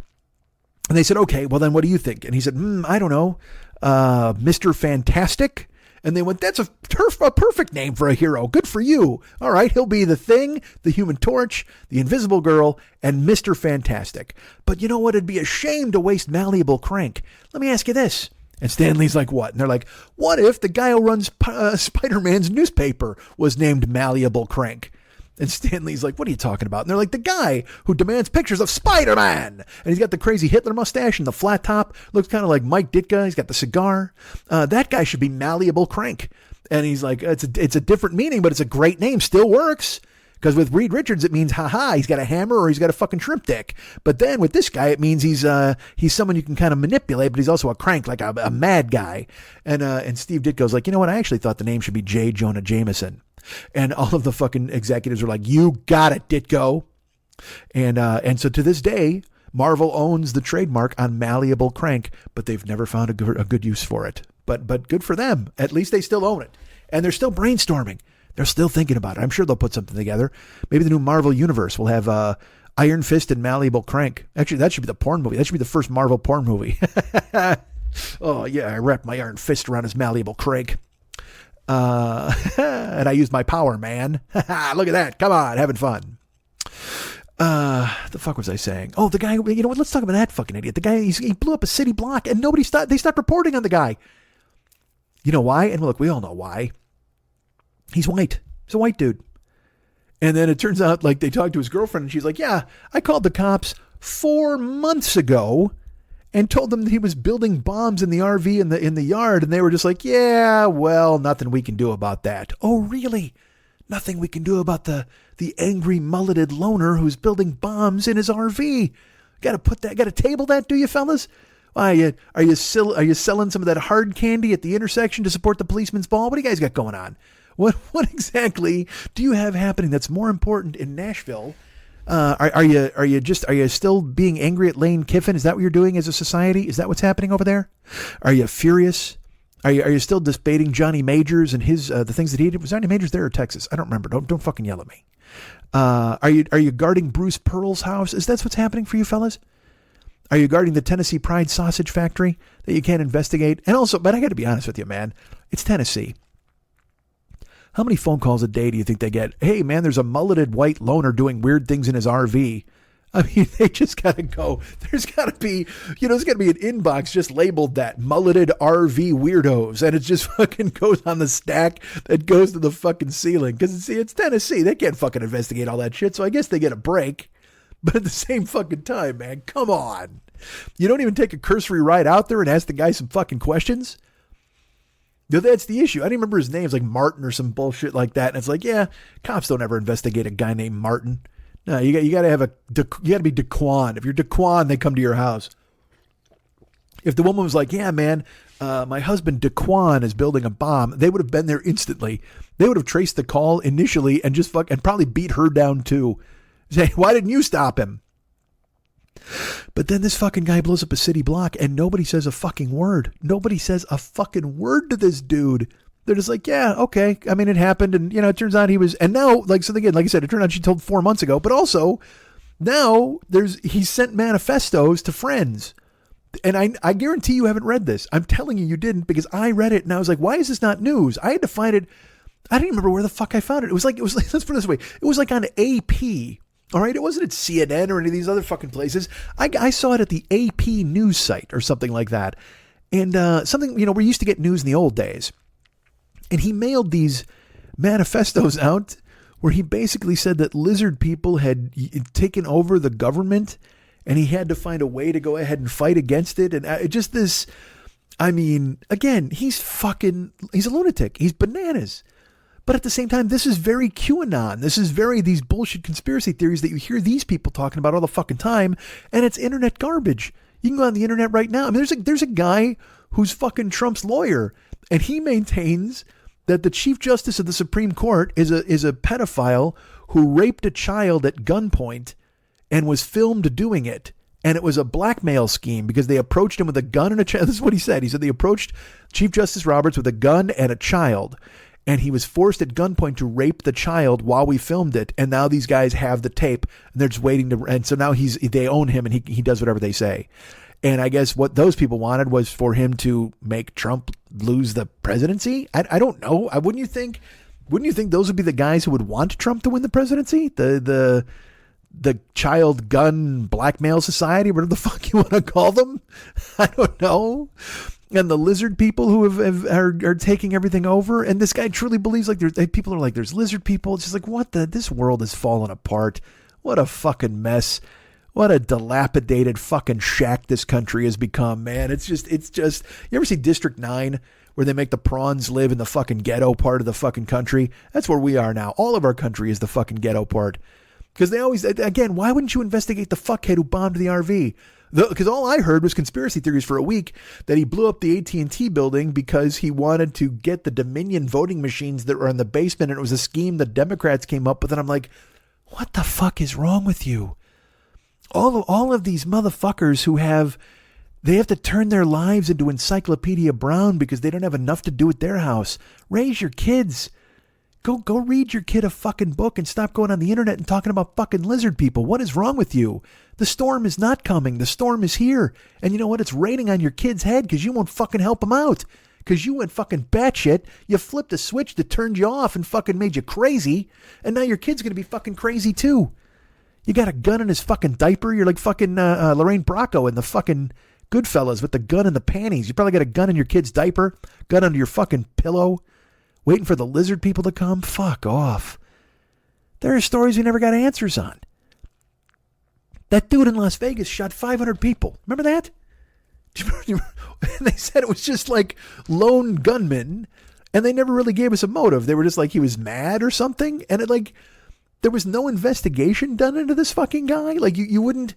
And then it turned out like it was some weird thing where he had a connection to someone in Stockholm. I don't even fucking know. It was that thing where like it was a story for a second and then it went away because it was inconvenient to fucking analyze how this dude was able to get up into a hotel room with that heavy fucking machinery and gun down 500 fucking people.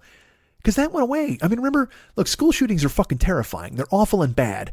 And then that dude who shot up his building in Sacramento or whatever the fuck. And there's a guy in Florida, the Pulse nightclub shooting. I think that was like 95 people. But the dude in fucking Vegas shot 500 people at a country music concert.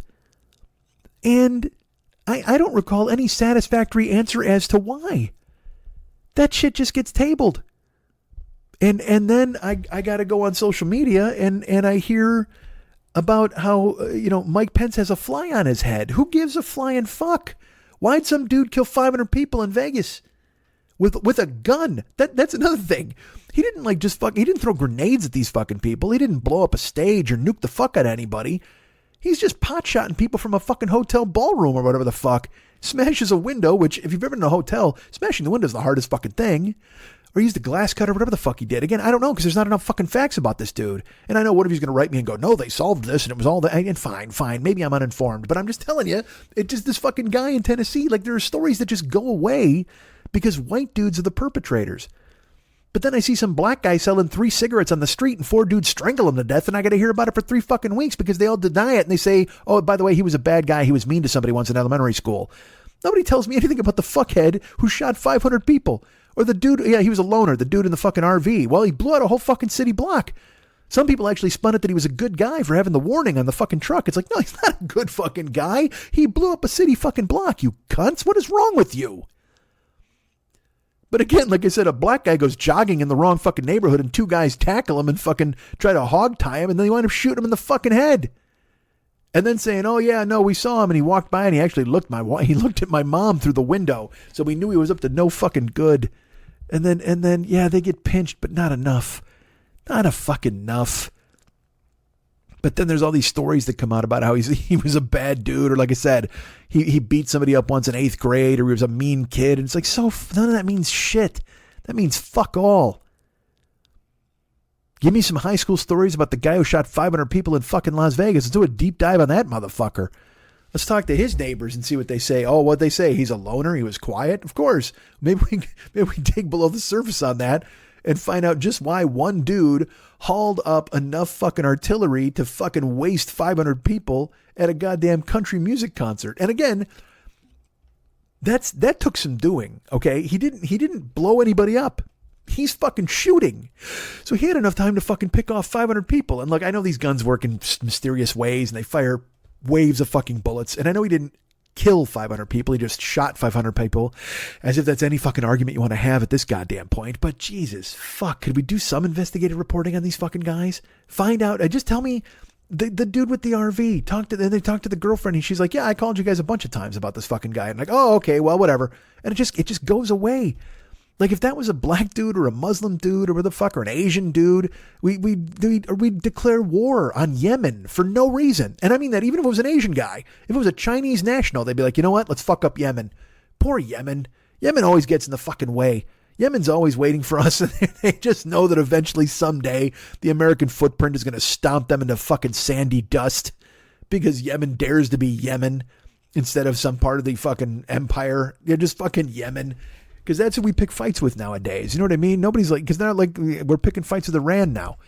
Because Trump's going to do that shit. There's fucking 2 weeks left in his presidency. You know he's going to do every stupid fucking cartwheel he can.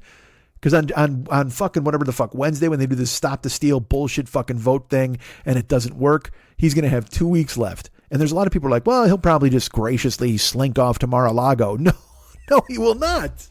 Absolutely not. He's going to do some dumb shit like declare war on Luxembourg or try to buy the fucking Wake Islands. I mean, he's going to do something stupid. He's going to negotiate the purchase of Hawaii. And then someone's going to say to him, hey, Hawaii's us. Like, they're America already. He's going to go, shut the fuck up. Hey, these are fun islands. It'd be a shame if something happened to them. He's going to fucking nuke Hawaii because somebody fucking gave him a bad pineapple once. He's going to do something really fucking stupid. And then they're still going to explain it with, well, you know, there's a lot of people in this country who think that shut the fuck up. Quit going to diners and telling me about these assholes. Quit talking to me about these fucking people who support him. You want to support him, that's fine, but he lost. That's it. He lost. There's no fucking fraud. There's no bullshit. None of that shit. This isn't even about fucking policy or whatever the fuck. Yeah, I think he's a fucking whistlehead and every other fucking thing. But at the same time, he just lost. He lost, okay? It's like the Bears lost to the fucking Packers earlier today, all right? But I can't fucking storm around and go, no, the Bears won. No, the Bears actually won. No, you didn't see the game right. You know, I'm going to go ahead and talk to the referees and talk to everybody and see if there's a way we can go ahead and reverse the decision. No, you fucking lost. This guy fucking lost. Give me a shit. You know, I'm supposed to believe that now all of a sudden there's fucking voting fraud on Dominion machines and whatever the fuck, and all these people are stealing votes. And no. I love the fact that he lost just because he fucking lost. I love him having the pain of knowing that he fucking lost. And I love him knowing that like 80 million people voted against him.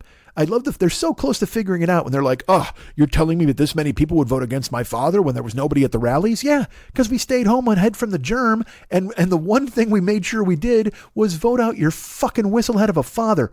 We just wanted that fucking guy to go. That's how much we hated him. We voted for a fucking 6 foot tall bag of oatmeal, Joe Biden, who's a fucking clown. I'm not a fan.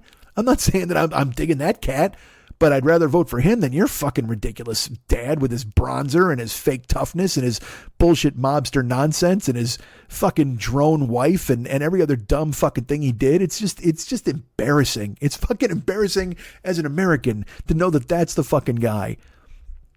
And it's funny because like have people on social media that I know who hate Biden. They're calling him Beijing Biden. And there's like, and of course they have these fucking racist pictures of him with his eyes slanted. And I'm just like, Jesus fuck. But I mean, I don't give a shit about that either. Cause like, just like I hated the people who said Drumpf, and I hated people who said Cheeto in charge and Mango Mussolini and every dumb fucking thing that they thought of, whatever the fuck. That shit made nothing. It made no sense to me, but I hated it, but whatever the fuck. People did it. So that's why I can't be upset about Beijing Biden and all that other dumb shit, because you know what? The other side did it too. Jesus fucking Christ. I tell you, we make presidents into chia pets in this fucking country. That's like the ultimate insult. Hey, let's fucking turn your head into a plant. And they fucking do it and they send it out there. Like, I'm sure they don't pay these fucking guys or whatever the fuck. And I'm sure they're not donating the money to a worthy goddamn cause. The chia pet people are just like, hey, let's make a chia pet that looks like Obama. What the fuck? How dare you do that? But they do. And there's a fucking teddy bear that looks like Trump. And I'm sure there's going to be a fucking, I don't know, a bowl of room temperature gruel that looks like Joe Biden that they're going to sell. Something like a fucking cream of Biden, like fucking cream of wheat. Just fucking set it out there with a side fucking bag of corn pops. This fucking idiot. And then they have these votes this week where they had the vote for the $2,000 checks, and fucking Kamala Harris, Mrs. I'm on your side. We're moving in there. We're going to clean Trump out. She votes in favor of it. She gives Trump she overrides the veto, and they skip the $2,000 checks. And I'm just like, Jesus Christ. It's, how far are you going to push people? How far are you going to push people in this fucking country? How far are you? Because again, I will tell you this. One of those dudes who showed up at the mall yesterday had a fucking axe. An axe. He had like a silver hatchet in his hand. And he's talking to the cops with a fucking axe in his hand. And I'm like, dude, you can't bring an axe to the fucking mall. What are you, Paul Bunyan? Get the fuck out of here with your axe. And who are you scaring? Are you planning on banging it? Because there's no reason to bring an axe to the mall. Just like there's no reason to bring a gun to Subway. You're just bringing a fucking bazooka to kill a fly. If you're not planning there being any mischief, don't bring a fucking hatchet into the goddamn Spencer's Gifts. Jesus fuck. You're asking for trouble. If you go rolling into fucking Hickory Farms with your fucking silver hatchet in your hand, someone's going to bash you in the head with a fucking salami. And you deserve it. Have a fucking seat, man. Here's a cheese ball we're going to shove down your throat. I hope you choke on it before you chop me up with your fucking hatchet. These idiots. Guns into Subway. So they can get a, hey, I need a BMT. Oh, really? Well, you want me to lay some suppressing fire so you can get that done? Very rarely when I order a sandwich do I have to yell, cover me. I mean, it just doesn't happen that way. But these fuckheads bring a goddamn gun into Subway. They're bringing guns everywhere now. Fucking hip guns and guns in their back holsters and and hatchets, and this whole fucking thing's ready to fall apart. This is a goddamn house of cards. And all I can do is watch it. And that's why, we're coming out later. Because I'm like, what am I to talk about this week? Because I don't do anything. I sit in the fucking house, and then believe me, I'm my own worst fucking enemy. Because then I convince myself, well, you don't have anything to say. Well, there's nothing good. When I've told you this a billion fucking times. So then we spiral out of fucking control, and it's like a weight in my goddamn chest. And I'm like, well, that's not going to happen. And then I stepped on a fucking scale on January 1st, and I went, holy shit! Oh, let me tell you something. Remember last year was the year of I will. This year is the year of I hope I don't die. Because my heart has to be the size of a goddamn basketball at this fucking point. Because I have done major damage to myself in fucking 9 months. Now I know what every fucking pregnant woman went through, because I have put on more than enough weight to squeeze a kid right out of my fucking taint. I don't know what the fuck is happening. I'm hoping I have a baby.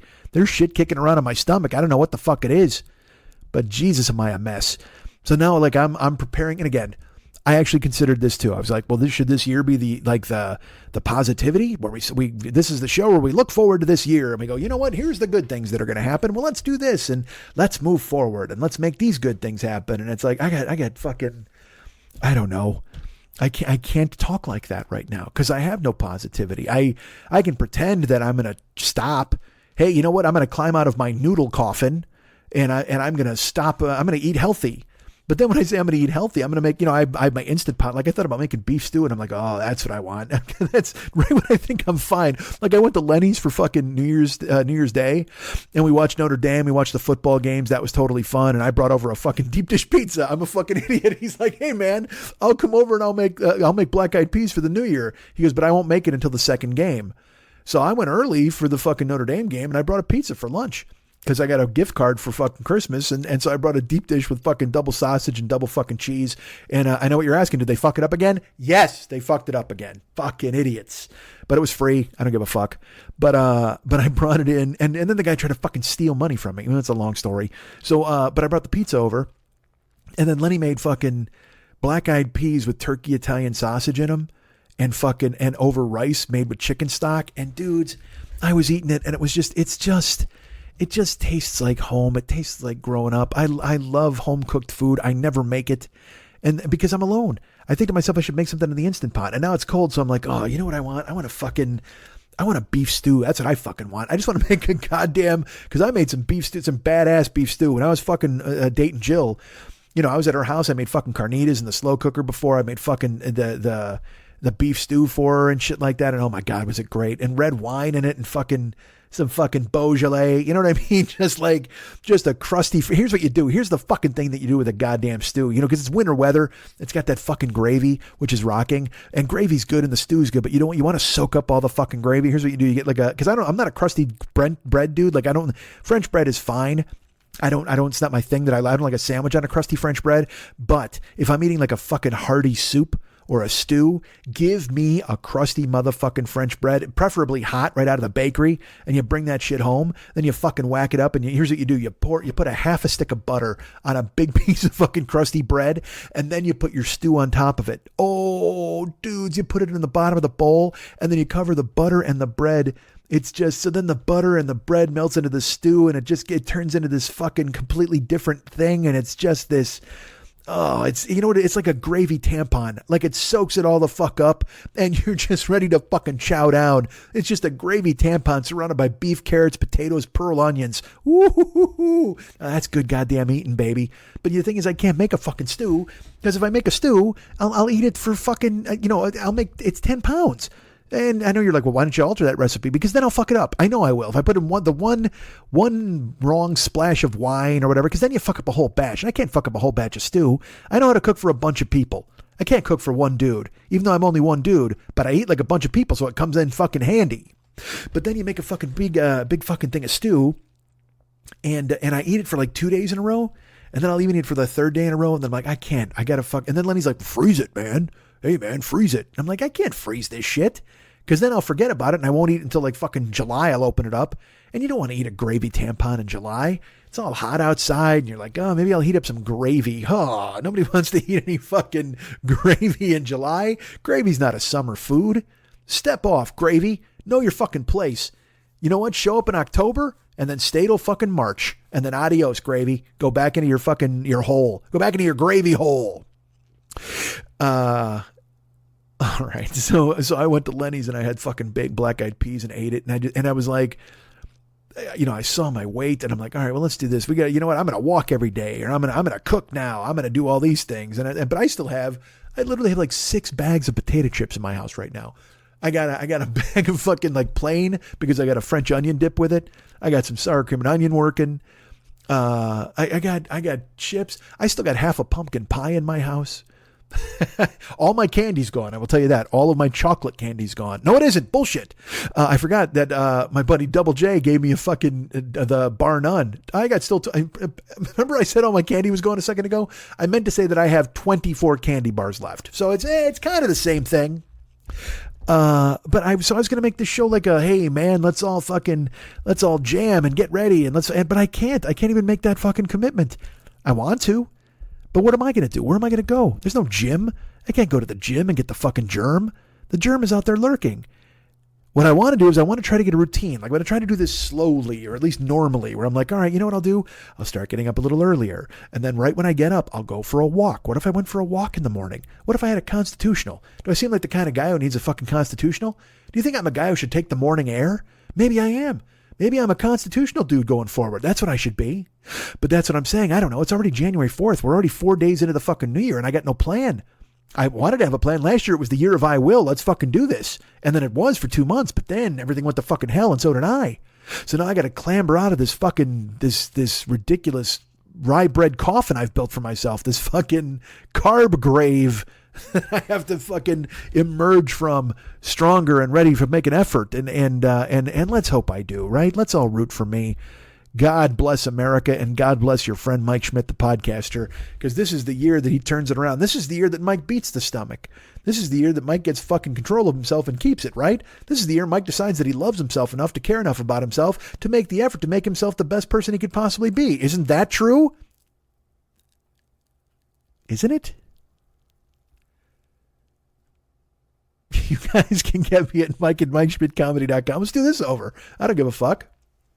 You guys can be my friend at, first of all, you can get me at Mike at MikeSchmidtComedy.com. You can be my friend at Facebook.com/the40year-old-boy. You can follow me at Twitter.com/the40year-old-boy, Instagram, Snapchat, TikTok, Mike40YOB. Thank you, Ryan. Thank you, KC. And of course, Mex. That's where we were. How did we spin off of that? I don't know, but I'm glad we got to this point again. David Hernandez. He's our friend. Facebook.com/David Mex Hernandez. Go check out the artwork that he's done. Go look at the paintings that he's done. Go look at all the cool stuff he's done for me on the Westside 86 Jokers page, which is the fan club for this page on Facebook. But also he's done a bunch of cool ass stuff for his group, as I've mentioned before. This is dumb, that's dumb, you're dumb, I'm dumb. If you want to join the group, send him a request. He'll send you some questions. You answer those, and then you're in the group. And then you get to see a lima bean's anus. Oh, it's attractive. That's why you want to be in there, because there's all sorts of people fucking around and shitting on everybody, and it's a grandiose extravaganza where everyone gets to go ahead and make fun of everybody else. It's beloved. Everybody who's in it loves it. So why don't you become a member? This is dumb, that's dumb, I'm dumb, you're dumb. First, become friends with Mex at Facebook.com/David Mex Hernandez. And then he'll find the page and you'll reach out and he'll send you questions, and then everything will be fine. Won't it? Won't it? But I will tell you this, the man does many different things. He doesn't just do that club. He doesn't just do the paintings that he does. He does amazing artwork. Right now he's got some Mex memes working where he's a small guy. You'll check those out if you become his friend at Facebook. But I'll tell you this, the man also has, what's this? Brace yourselves. What am I saying? Am I saying it's true? I'm saying it's true right goddamn now. This man has a podcast. What? You're goddamn right. Season 1 has ended this week. He's talking about Holiday Aftermath. It's called Big Medical Skull Guy is the newest episode. Go ahead and pick that up. It came out. It just got downloaded. It just came out this week on last week on Tuesday. Jesus Christ, it's Monday. Is there a new one tomorrow? There might be. I don't know. Well, it's Sunday for me, but Monday for you. Anyway, the Flemcat podcast is amazing stuff. It's him being funny. It's him doing songs and singing. Unbelievable cool ass stuff that David does, and you should check it out immediately. Post haste right now. Go ahead. I'll wait. Subscribe if you haven't. Download if you must. No, subscribe. No, you must. You must subscribe and download if you haven't. How about that? We'll go that route. And go ahead and listen to David and all the fucking amazing things that he does there on his podcast. Like I said, there's all sorts of crazy characters there on the Flemcat podcast. There's a guy who talks like this, I think. Is that how he talks? It might be. That sounded like somebody punched Paul Stanley in the face. Regardless, if you go to find the Flemcat podcast in the Apple Podcast space, in the iTunes store, or wherever finer podcasts are sold, he might be on Pandora. I know he's on Stitcher probably. He's probably on Spotify as well. Go find him, please. And that's 2 words, Flemcat, Plegm, cat. The Flemcat podcast is there waiting for you to download it right now and go ahead and listen to a fucking amazing amount of incredibly talented sketches and songs and just great stuff that my buddy David has done for you by him. Check it out right now. And I'll tell you this, you know what? Not only is the man a podcasting wizard, not only is he taking that world by storm, not only does he have a page called This is Dumb, That's Dumb, I'm Dumb, You're Dumb, which is fantastic. And it's steamrolling Facebook as we speak. Not only is he creating Mex memes every goddamn day, not only does he contribute artwork to my show, but you know what? This dude also does amazing artwork that you can hire him to do. He can work in watercolor. He can work in oil paint. He can do your Facebook caricature. He can do any of those things that you would need him to do. And I know you're thinking to yourself, well, how can I see his work? Well, let me tell you this. If you go to Facebook.com/David Mex Hernandez, you can see all of the artwork he's done for us and you'll get an idea of what that is. You can actually, I think, probably see some of the Facebook characters that he's done as well. Check those out, see if you want to hire him to do that. You can also see some of the amazing just paintings and watercolors that he's done for people who've listened to this show or family that he's known, because he just does fucking tremendous work. And you can also, if you want to see some other different styles that he does, go to his website. What's that? His website? Yes. The man has a web presence. The man has a footprint. The man has an electronic address, and you should go to it right now. artbydmh.com. That's artbydmh.com. Cancer isn't free, and the challenges don't end when treatment is finished. For cancer survivors in their 20s and 30s, the stacks of medical bills, empty savings accounts, and time away from work can be catastrophic. No one should have to choose between seeing their doctor or keeping the lights on, or make the decision to skip their medication because they need to feed their families. Yet these are the choices that too many young adult cancer survivors make every day, and COVID-19 has added an extra layer of financial stress and uncertainty. The SAM Fund and Expect Miracles Foundation have provided over $2.5 million in grants to young adults across the country, but the need is greater than ever due to the pandemic. Please join us in supporting their efforts by making a donation to Expect Miracles Foundation's SAM Fund program today. To learn more or make a donation, visit thesamfund.org. That's thesamfund.org.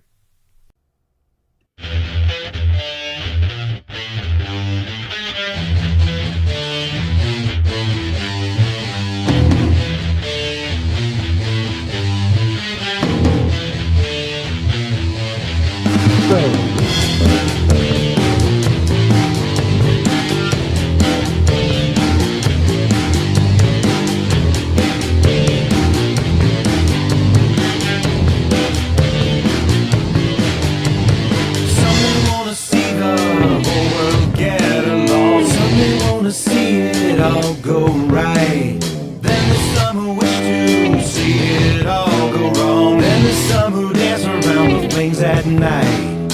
40 walks among you, bet you never knew. Danger that's above you, waiting for his turn.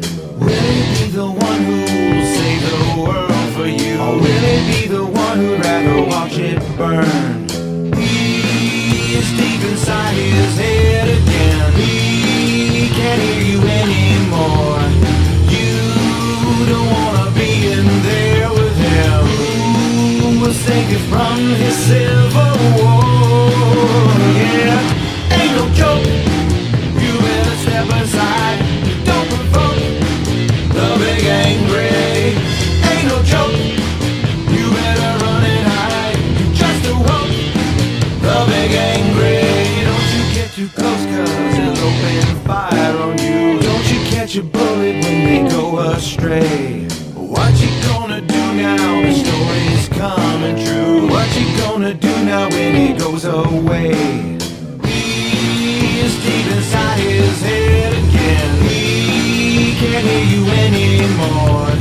You don't wanna be in there with him. Who will save you from his civil war? Yeah, ain't no joke. You better step aside. Don't provoke the big angry. Ain't no joke. You better run and hide. You just awoke the big angry. Agent of chaos, violence and pain. It's just him, there's no us. What's the point in trying to explain?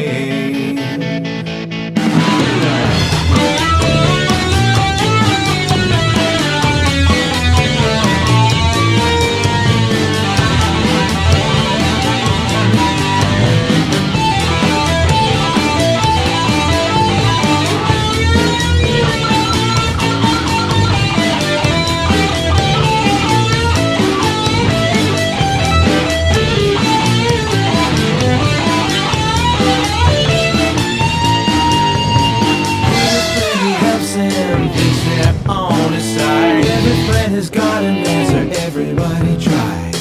Everybody climbs aboard, you think you wanna ride. Everybody climbs aboard, everybody dies. He's deep inside his head again. He can't hear you anymore.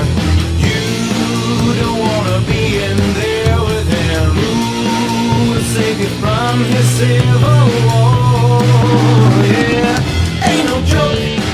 You better step aside. Don't provoke the big angry. Ain't no joke. You better run and hide. Just to walk the big angry.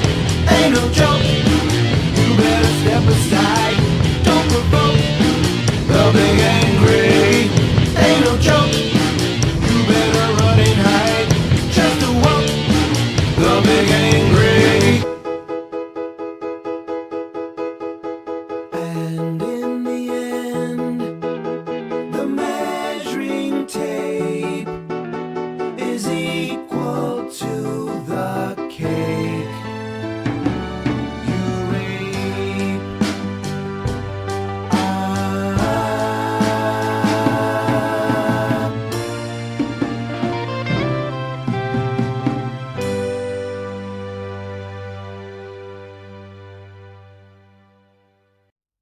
Hi, it's me, comedian Jen Kirkman. You may remember me from my appearances on Chelsea Lately or Drunk History or my 2 Netflix specials. And now you know me for my podcast, No Fun, the Jen Kirkman Podcast. Do you ever feel like listening to someone just go off about stupid things like gender reveal parties or bad customer service, or just not wanting to get back out into life post-pandemic because then we got to deal with people again? Well, No Fun, the Jen Kirkman Podcast is for you. I talk about what's going on in the world, in my life, and in my head every week, and it's everywhere you find podcasts. Well, you know, it might be 2021, but that's not going to change the fact that we have sponsors. Oh, that's right. Plenty of sponsors. I think you may have heard some just before this and on the other side of that, and then before this and on the other side of that other thing. But also, did you know that we have sponsors that are podcasts? We do. The Paranoid Strain is one of them. Our great friend Fearful Jesuit and the Paranoid Strain crew, and by the crew I mean him and the lovely and talented Dana Unicorn. They bring you all of the cool-ass conspiracy theories. They're tearing the lid off of QAnon and lizard people that I mentioned earlier in the show. And right now, if you go subscribe and download, you'll get a gigantic episode that is basically a Voltron of all of the other 6 episodes that they had just previously done. I believe 6, maybe 5. I don't know. It's a big episode. Go listen. But also, guess how lucky we are. Just last week, he put out an episode featuring more of Stupid Land, the people from the Paranoid Strain soundtrack that he has going on, the Paranoid Strain Orchestra. You might not realize that these guys are here doing their Stupid Land stuff, but God damn it, I'll tell you what, our good friend Fearful Jesuit leaves no stone unturned when he's looking to have people go ahead and involve themselves in the show. And it's an evening with the Paranoid Strain soundtrack, Stupid Land.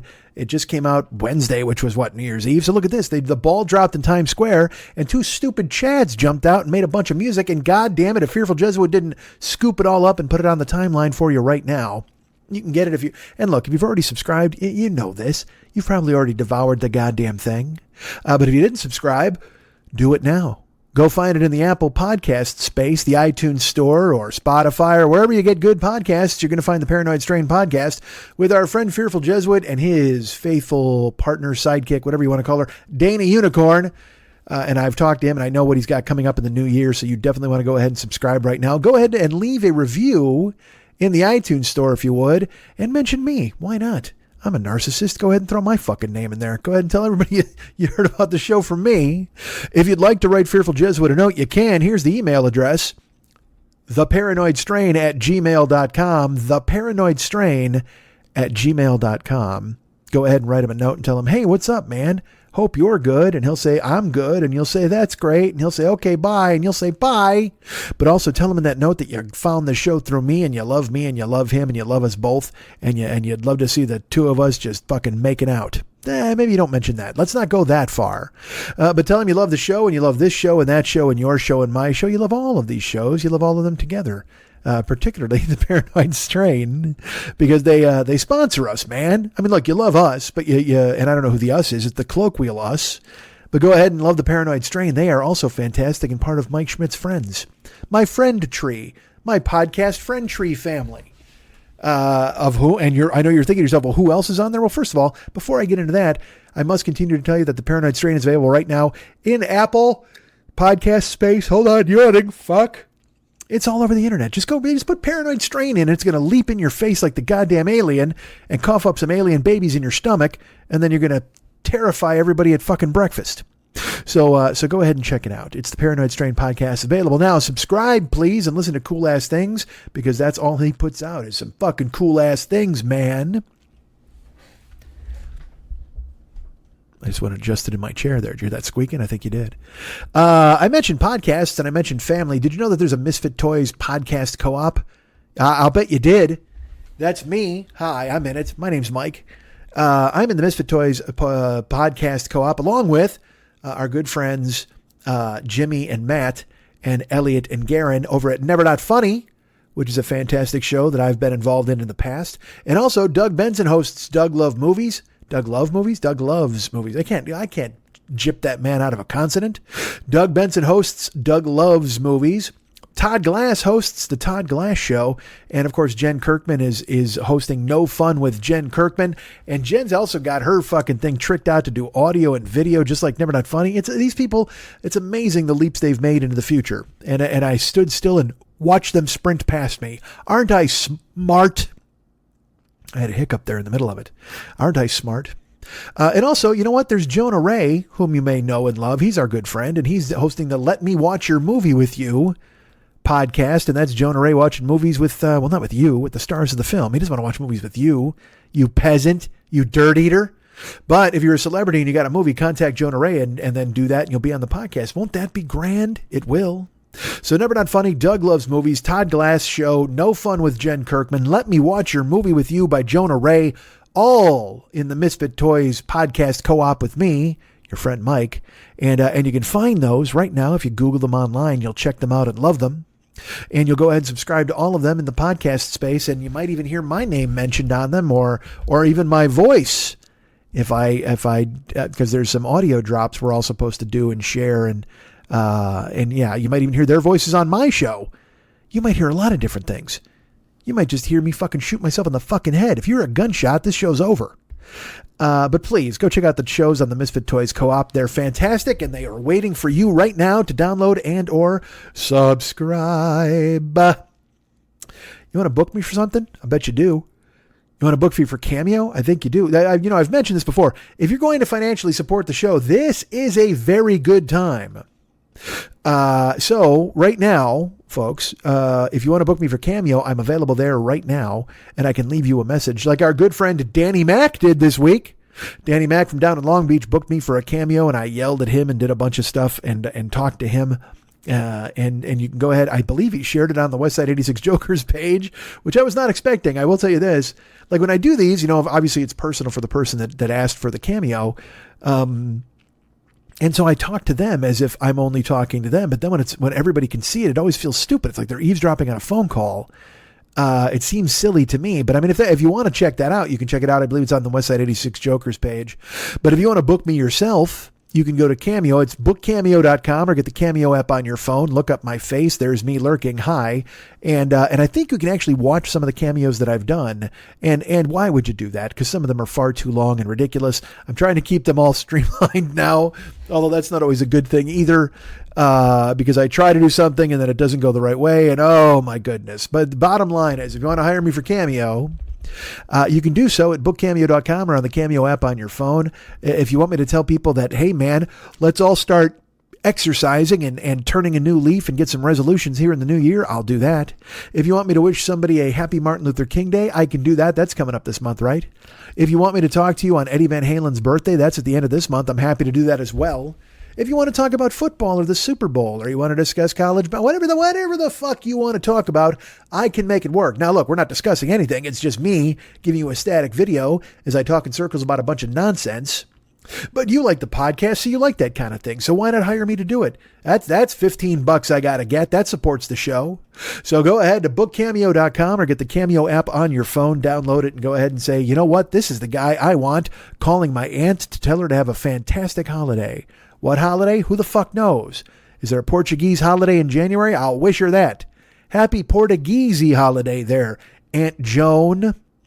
Whatever you need me to do, I can do it, because I need $15. That's a quaint slogan. Whatever you need me to do, I can do it, because I need $15. So hire me for Cameo, please. Why not? You can also, if you go to MikeSchmidtComedy.com, which I mentioned earlier in the show a couple of times, I think, I got ahead of myself, in the upper right-hand corner, you'll see a button that's a little horn boy. It says donate. And if you click on that, it'll take you to PayPal, and you can actually send me a PayPal chunk if you want to think of me and do that. That's super cool. Thank you so much. But also, listen to this. But also, if you want to do a monthly thing instead of a one-time donation, you can do that as well. You can subscribe via that button there at MikeSchmidtComedy.com. Click donate, and then you'll be donating money every single month to PayPal. Why wouldn't you do that? That's a cool thing to do too. Help support this show, which everybody needs to do. Nobody needs to do it. I mean, I would like people to do it. That'd be pretty cool. And also, did you want to become a patron at Patreon? Yes, you do. Become a patron at Patreon, and you're supporting this show. And there's all sorts of grandiose plans and things like that. We've discussed this before. If you go to patreon.com/Mike40YOB, that's patreon.com/Mike40YOB. Fucking yawning, goddammit. Patreon.com/Mike40YOB.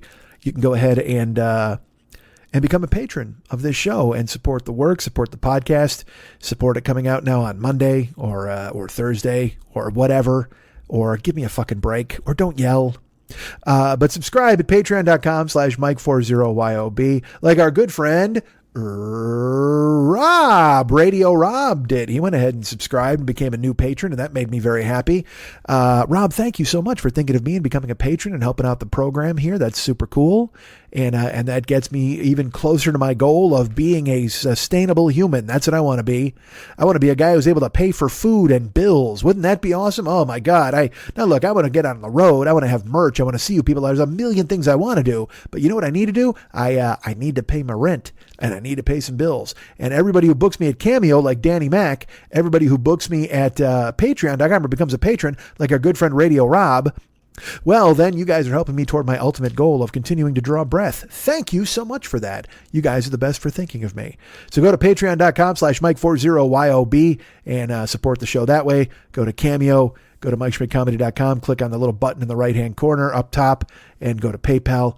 All of it is cool. Supporting this show financially really, really helps, and I appreciate you thinking of me. Thanks to everybody who's done so already. You're the best. I have channels. Let's tell you about that. I've got YouTube.com. That's right. YouTube.com/the40-year-old boy. That's my YouTube channel. And like I said, it's a new year. So there's plans where I might be doing YouTube streams, like conversations on there, not just Twitch, because I know there's people who are scared of Twitch. So I might be doing some streams on YouTube.com/the40-year-old boy. If you follow and or subscribe to the channel, that would work out great. And then you'll always know when I'm going live. Same thing with twitch.tv/the40-year-old boy. I'm going to be streaming 5 days a week now, Monday through Friday, 5 days a week, 2, 3, 4 hours a day. Who knows, man? We'll see how it goes. But you pop in, there's some talking in the beginning, then we play a game. Sometimes there's puzzles. Sometimes I'm murdering people. I'm going to try to expand and play a lot more games. It's going to be fun. Am I also going to do some shows in the middle of the night, some Twitch shows to try to bring in the overseas crowd? Maybe. The plan for, this has been a plan since I started it, but the plan for 2021 is to make the Twitch channel I'd love to be partnered by the end of the year, but that's going to be a lot of fucking work. But who knows? Maybe we can do it, and you can help. If you want to follow or subscribe, that'd be fantastic. Go to Twitch and follow or subscribe to the channel. You can give money there as well. You can subscribe with Amazon Prime. Costs you nothing. Gets me $5 a month from them. You got to renew it every month, but thank you for thinking of me. Or you can just give bits, or you can just contribute. That's pretty cool, like our good friend Jeremy does all the time. He's the stream dad. He takes care of the channel, and I appreciate that very much. But you can do it too at twitch.tv/the40-year-old boy. You can subscribe, and it helps me out immensely. And you can get there and watch me do whatever the hell I'm going to do 5 days a week. And that's the thing, is if you watch, that really helps, because then they actually have an algorithm where they figure out how many people are watching any given stream, and then they take the average of that over a month, and I could actually start having ads and become a partner where I'm making real money. And by real money, I don't know what the fuck that means, but I'd like to make some money. That'd be pretty cool. So thank you so much if you want to do that. Twitch.tv/the40-year-old boy. Go watch me. Like I said, it's going to be Monday through Friday. I'm going to be there for 3 hours a day at the least. Streaming murder, streaming puzzles, streaming fun stuff, streaming all sorts of neat games, and having a good time, and talking and doing weird taste tests. Oh, it's an amalgam. It's a whole bouillabaisse. It's a goddamn crazy quilt of content. and it's available right now at twitch.tv/the40year-old-boy, and also repurposing the streams onto YouTube. If you're terrified of Twitch, you can watch the streams after the fact on YouTube at youtube.com/the40year-old-boy. Look at me with 2 separate television channels. Will I start using them properly? Who knows? But I can tell you about it. Isn't that great? I think it is. And stay safe out there, man. California is literally the epicenter of the disease now. I just saw a thing where they were like, California is the most dangerous place on the planet. And that doesn't even count the pandemic. That's just counting fucking like earthquakes and fucking heat and all sorts of bullshit. And I look, I don't know how they arrange these fucking numbers, and they haven't even worked in the goddamn pandemic, which is absolutely kicking us in our fucking sun-baked balls. It is such a mess out here, dude. And here's the thing. Like, people are fucking weird and they're pissed off, and some people don't wear masks. And like I said, they're storming fucking grocery stores and whatever the fuck else. And that's fine. I hate it. I don't like it. But then you try to tell them, you're like, look, man, nobody, because they also with the vaccine, there are people out here who won't get vaccinated. Like in Riverside County, like 50% or I think it was 40% of the medical professionals wouldn't get vaccinated. Because what? Because I don't know. Because they're scared. Because they think it's going to turn them into a fucking seahorse. I mean, I have no idea. What the fuck? Take the vaccine. Do you know how bad I want to go to the gym? Do you know how bad I want to go eat food off a truck? I'll take the vaccine any fucking which way you got it, man. And then we got people destroying the vaccine. Did you see that in Wisconsin? Some dude took it out of the fridge on purpose and destroyed it. Like, this fucking country's a goddamn mess. What a fucking coin flip this place has become. And you try to convince people, because then there are people who still think they're going to get tracked. You ever see those people who are like, oh yeah, no, Bill Gates is going to track you with the goddamn needle and the fucking vaccine. And it's like, dude, Bill Gates doesn't give a fuck where you're going. Couldn't care less. Not at all. Not interested. But then you try to convince these fucking banana heads that nobody's going to fucking track them or figure out where the fuck they're going. And then the new iPhone update on my phone has a fucking COVID tracker on it. Like, you can turn it on, and then it follows you to wherever you go, and then it will alert you if you've been to a place where a breakout has occurred, and then you can go ahead for contact tracing. And I was like, wow, no. This seems helpful to you, but it's not helpful at all, because we just barely started convincing some of these ass fucks that you don't want to track them, and now the ghost of Steve Jobs is going to watch them go into a fucking venture or a TJ Maxx venture. How the fuck did I pull that star out of my ass? They're going to go to a TJ Maxx and go shopping, and the ghost of Steve Jobs is always on. I mean, these people were fucking squirrely before, but now you just fucking go ahead and put it right on their goddamn phone. And I know it's a thing where it's like, if you flip a switch, you can opt in. Well, guess what? You think you're going to convince these fucking people that now that the COVID tracker's on the phone, that the switch is going to keep you from tracking them? They all think now that you're fucking following them all over the goddamn planet. We were just about to talk these crazy motherfuckers down. We were just convincing them that Bill Gates didn't give a flying fuck if they went out to fucking Checkers and got a goddamn bacon cheeseburger, or if they went to fucking rallies or whatever the fuck. But now it's on their fucking phone, so wherever the fuck they go, they're going to think to themselves, oh fuck, do I really want to go ahead and stick my dick in this glory hole because the ghost of Steve Jobs will watch me and he'll fucking frown at me in his turtleneck? You fucking idiots. Why would you do that? We were just about to fucking get these people on board. No, we weren't. We weren't getting anybody on board. Why do I even pretend? Why did I pretend that we were going to fucking talk anybody anything? It was like, even if we were making any sort of headway at all, the second the iPhone COVID tracker came out, you knew they were going to fucking go, oh, fuck off, and just barricade themselves in their fucking house.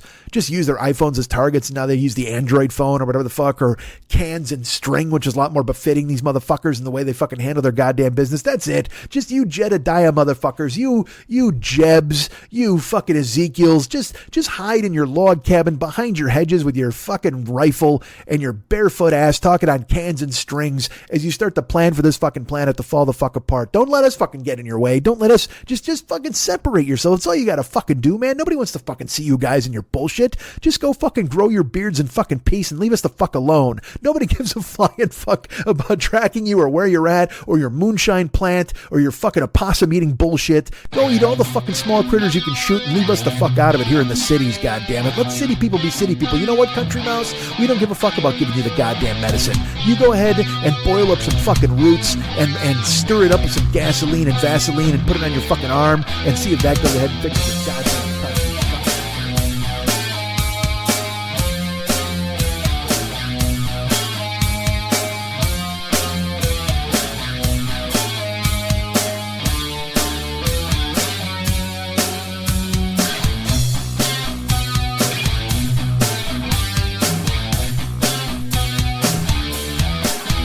If there's anything I like more than me, it's people people who like me, I love me. But if you love me, I love you. 'Cause you know why, we both love me. How great am I? Let's talk about that for a while. And by a while, I mean forever.